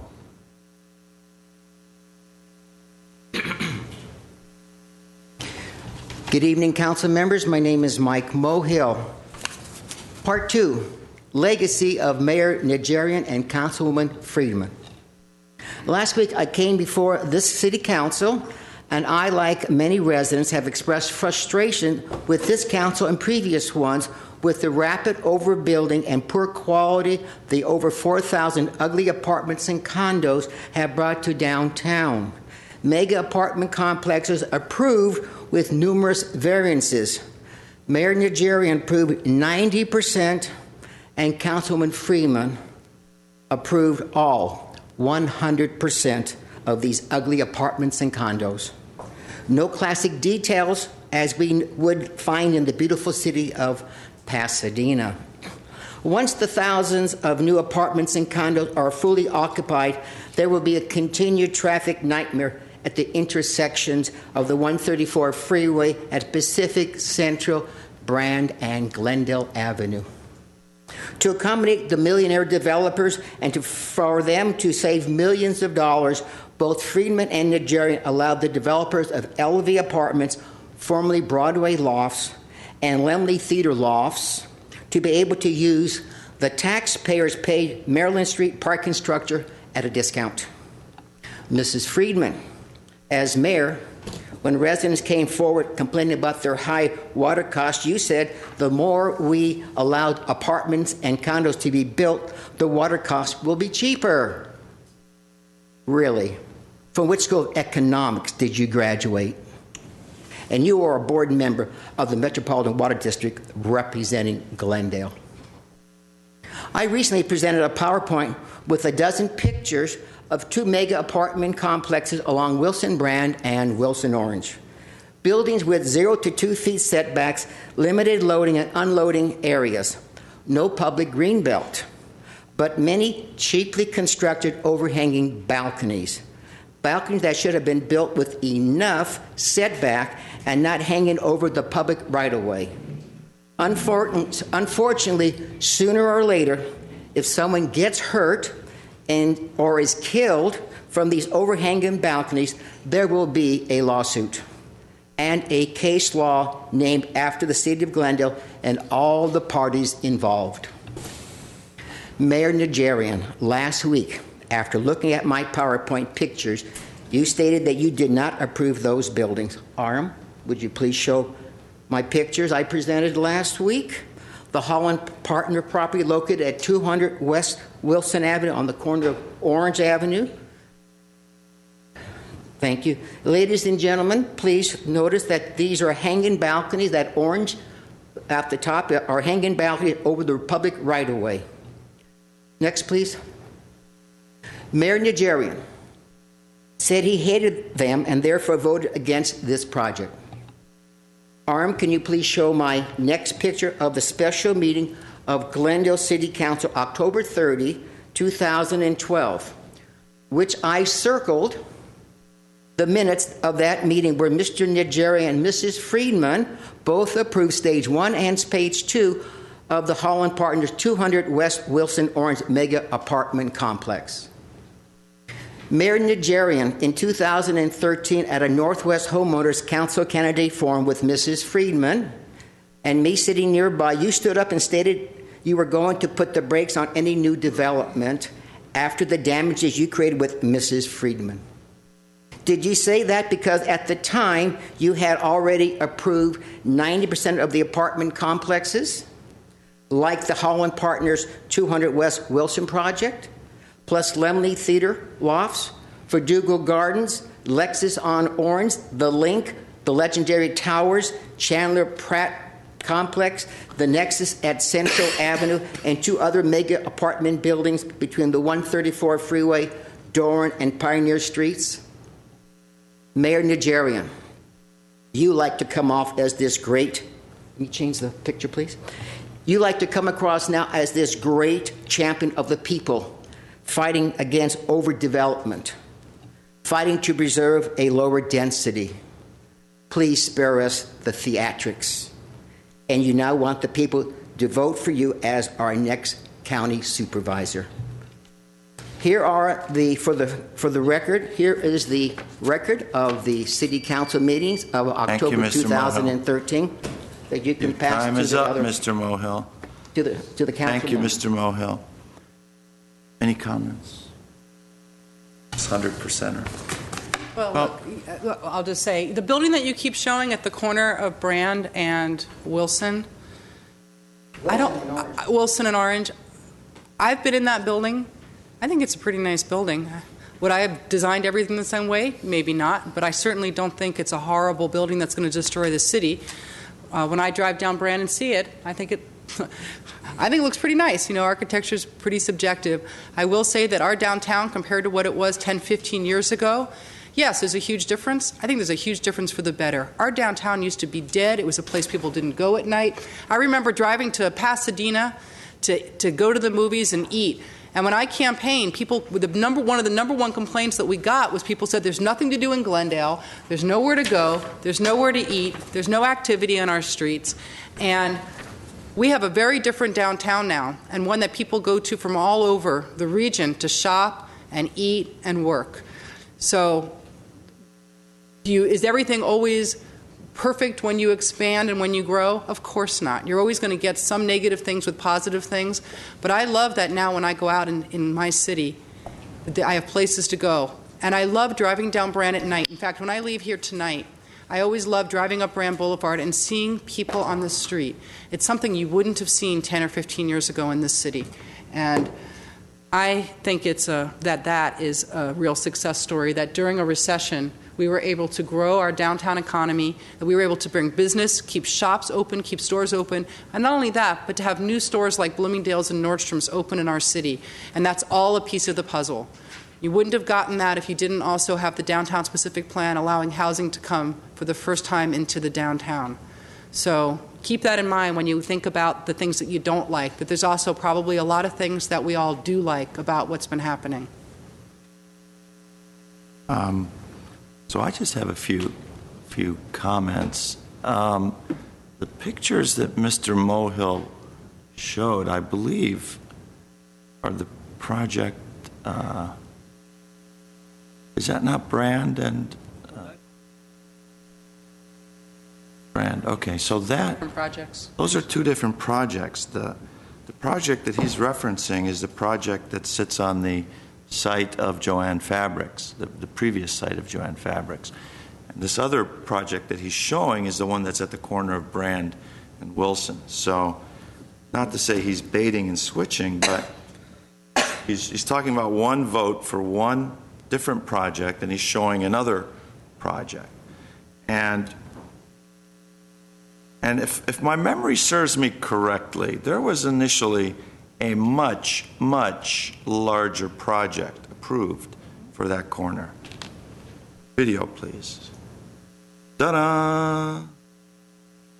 Dun, dun. This, ladies and gentlemen, is what was originally planned and entitled for that corner. This was one of the first projects that came in after the downtown specific plan was built. I know what you're doing. You're trying to count all those different stories. Those are two 16-story buildings. Before I was on council, I might add. These are two 16-story buildings. When the developer came back and wanted to build at the corner of Brand and Wilson, I had a private discussion with him, and I told him that there's no way that I would approve that. He downsized those twin 16-story buildings down to a 6-story building, a 6-story building that has approximately 200 units in it. In these buildings here, you've got about a 200-unit apartment building with a 200-bed or room hotel. So the project that currently sits there is less than half of what the original design was set to be. So, you know, if you go back and look at these things, there's a history to it. And the reason this was approved is because this is back in 2007. There were none of the buildings and the projects that we currently see along Central and Brand and the Link and the Triangle and all those funny names, Elevate, ISIS, all these other things. This was the first one out of the box, and I think council at that time was willing to entertain this type of construction. At a later date, in 2012, thereabouts, when the design was being put forward, that's when we said, hey, it's too much, you've got to downscale it. Don't build this, build a 6-story. So it's too bad Mr. Mohill is gone. I know it's a hit and run tactic. He hits and then he runs. But for anyone interested, this is all in the public record, and I would encourage Mr. Mohill to look at that and to go through the voting records and see exactly how he calculates 90% approval on these projects. So just a little bit of history for everyone on council. There really was a mega, I remember that. When you talk mega projects, that's a mega project, ladies and gentlemen. What year was this, 2007? 2007. These are two 16-story buildings. You and I were on design review board at the time, but this didn't come to us. For the record, it never came to It design never came review to board. us, No, no. so Went right to let's not go to a No, different direction. So not to put blame, but the point is that at that early stage of this is when of approval, there wasn't much going on in Glendale, and this sort of construction and project was acceptable. But it changed dramatically during the 5 years after that. So just a little bit of history and a little bit of information for those who would like to obscure the truth. I do have some new business that I'd like to. Yes, you may, Mr.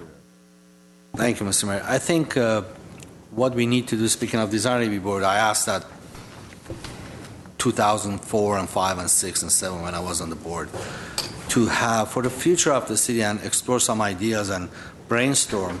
I think we need to have a study session between us, the council, the design review board, and the planning commission.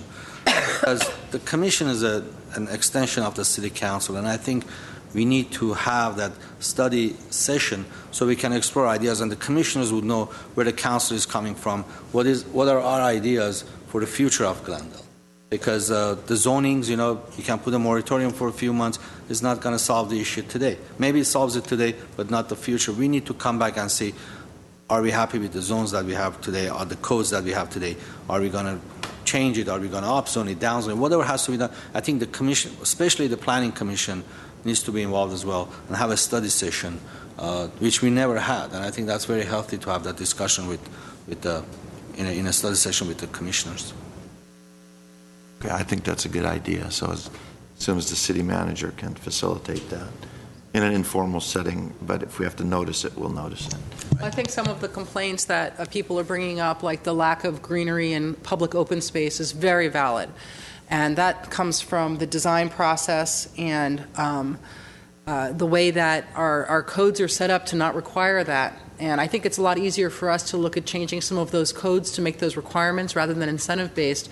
downzoning is legally, my understanding, very difficult to do. And one of the reasons you have the amount of zoning capacity that you have in the downtown, as Mr. Hoffman knows, is because it was a trade-off when the city downzoned the areas that abut the residential districts, like up on Brand and Upper Central, and they focused that development capacity instead in the downtown, which I think was a really good move. I think the problem with a lot of the projects now is that they really don't have that promised open space. They don't have that greenery. We don't have the landscaping on Brandon, on Central particularly, that I had always envisioned we would have along with these projects. Part of the problem is that, and again, to agree with Mr. Yes, we're starting to get into a discussion rather than response. I'm seconding Mr. Garpettian's suggestion of bringing this back to whatever boards and commissions we need to make, to make these changes as we move forward. And I think we need that on a lot of different levels, so it's a good idea. Okay, we do have some new business. Mr. Sinanian. I move that the claim of Armin Tumanyan be compromised and resolved for the full of complete amount of $15,000, and the same is hereby approved and accepted, and the finance director is authorized to issue a warrant in said sum payable to the claimant for delivery by the city attorney upon the execution of a settlement and release agreement. Second. Roll call, please. Councilmember Devine, Yes. Friedman, Yes. Garpetian, Yes. Sinanian, Yes. Mayor Najarian. Yes. Ms. Friedman. I'll move that the claim of Craig and Kathura Rogers be compromised and resolved for the full and complete amount of $34,522.66, and the same is hereby approved and accepted, and the finance director is authorized to issue a warrant in said sum payable to the claimant for delivery by the city attorney upon the execution of a settlement and release agreement. Second. Roll call, please. Councilmember Devine, Yes. Friedman, Yes. Garpetian, Yes. Sinanian, Yes. Mayor Najarian. Yes. Is there a motion to adjourn? So moved. We are Second. adjourned.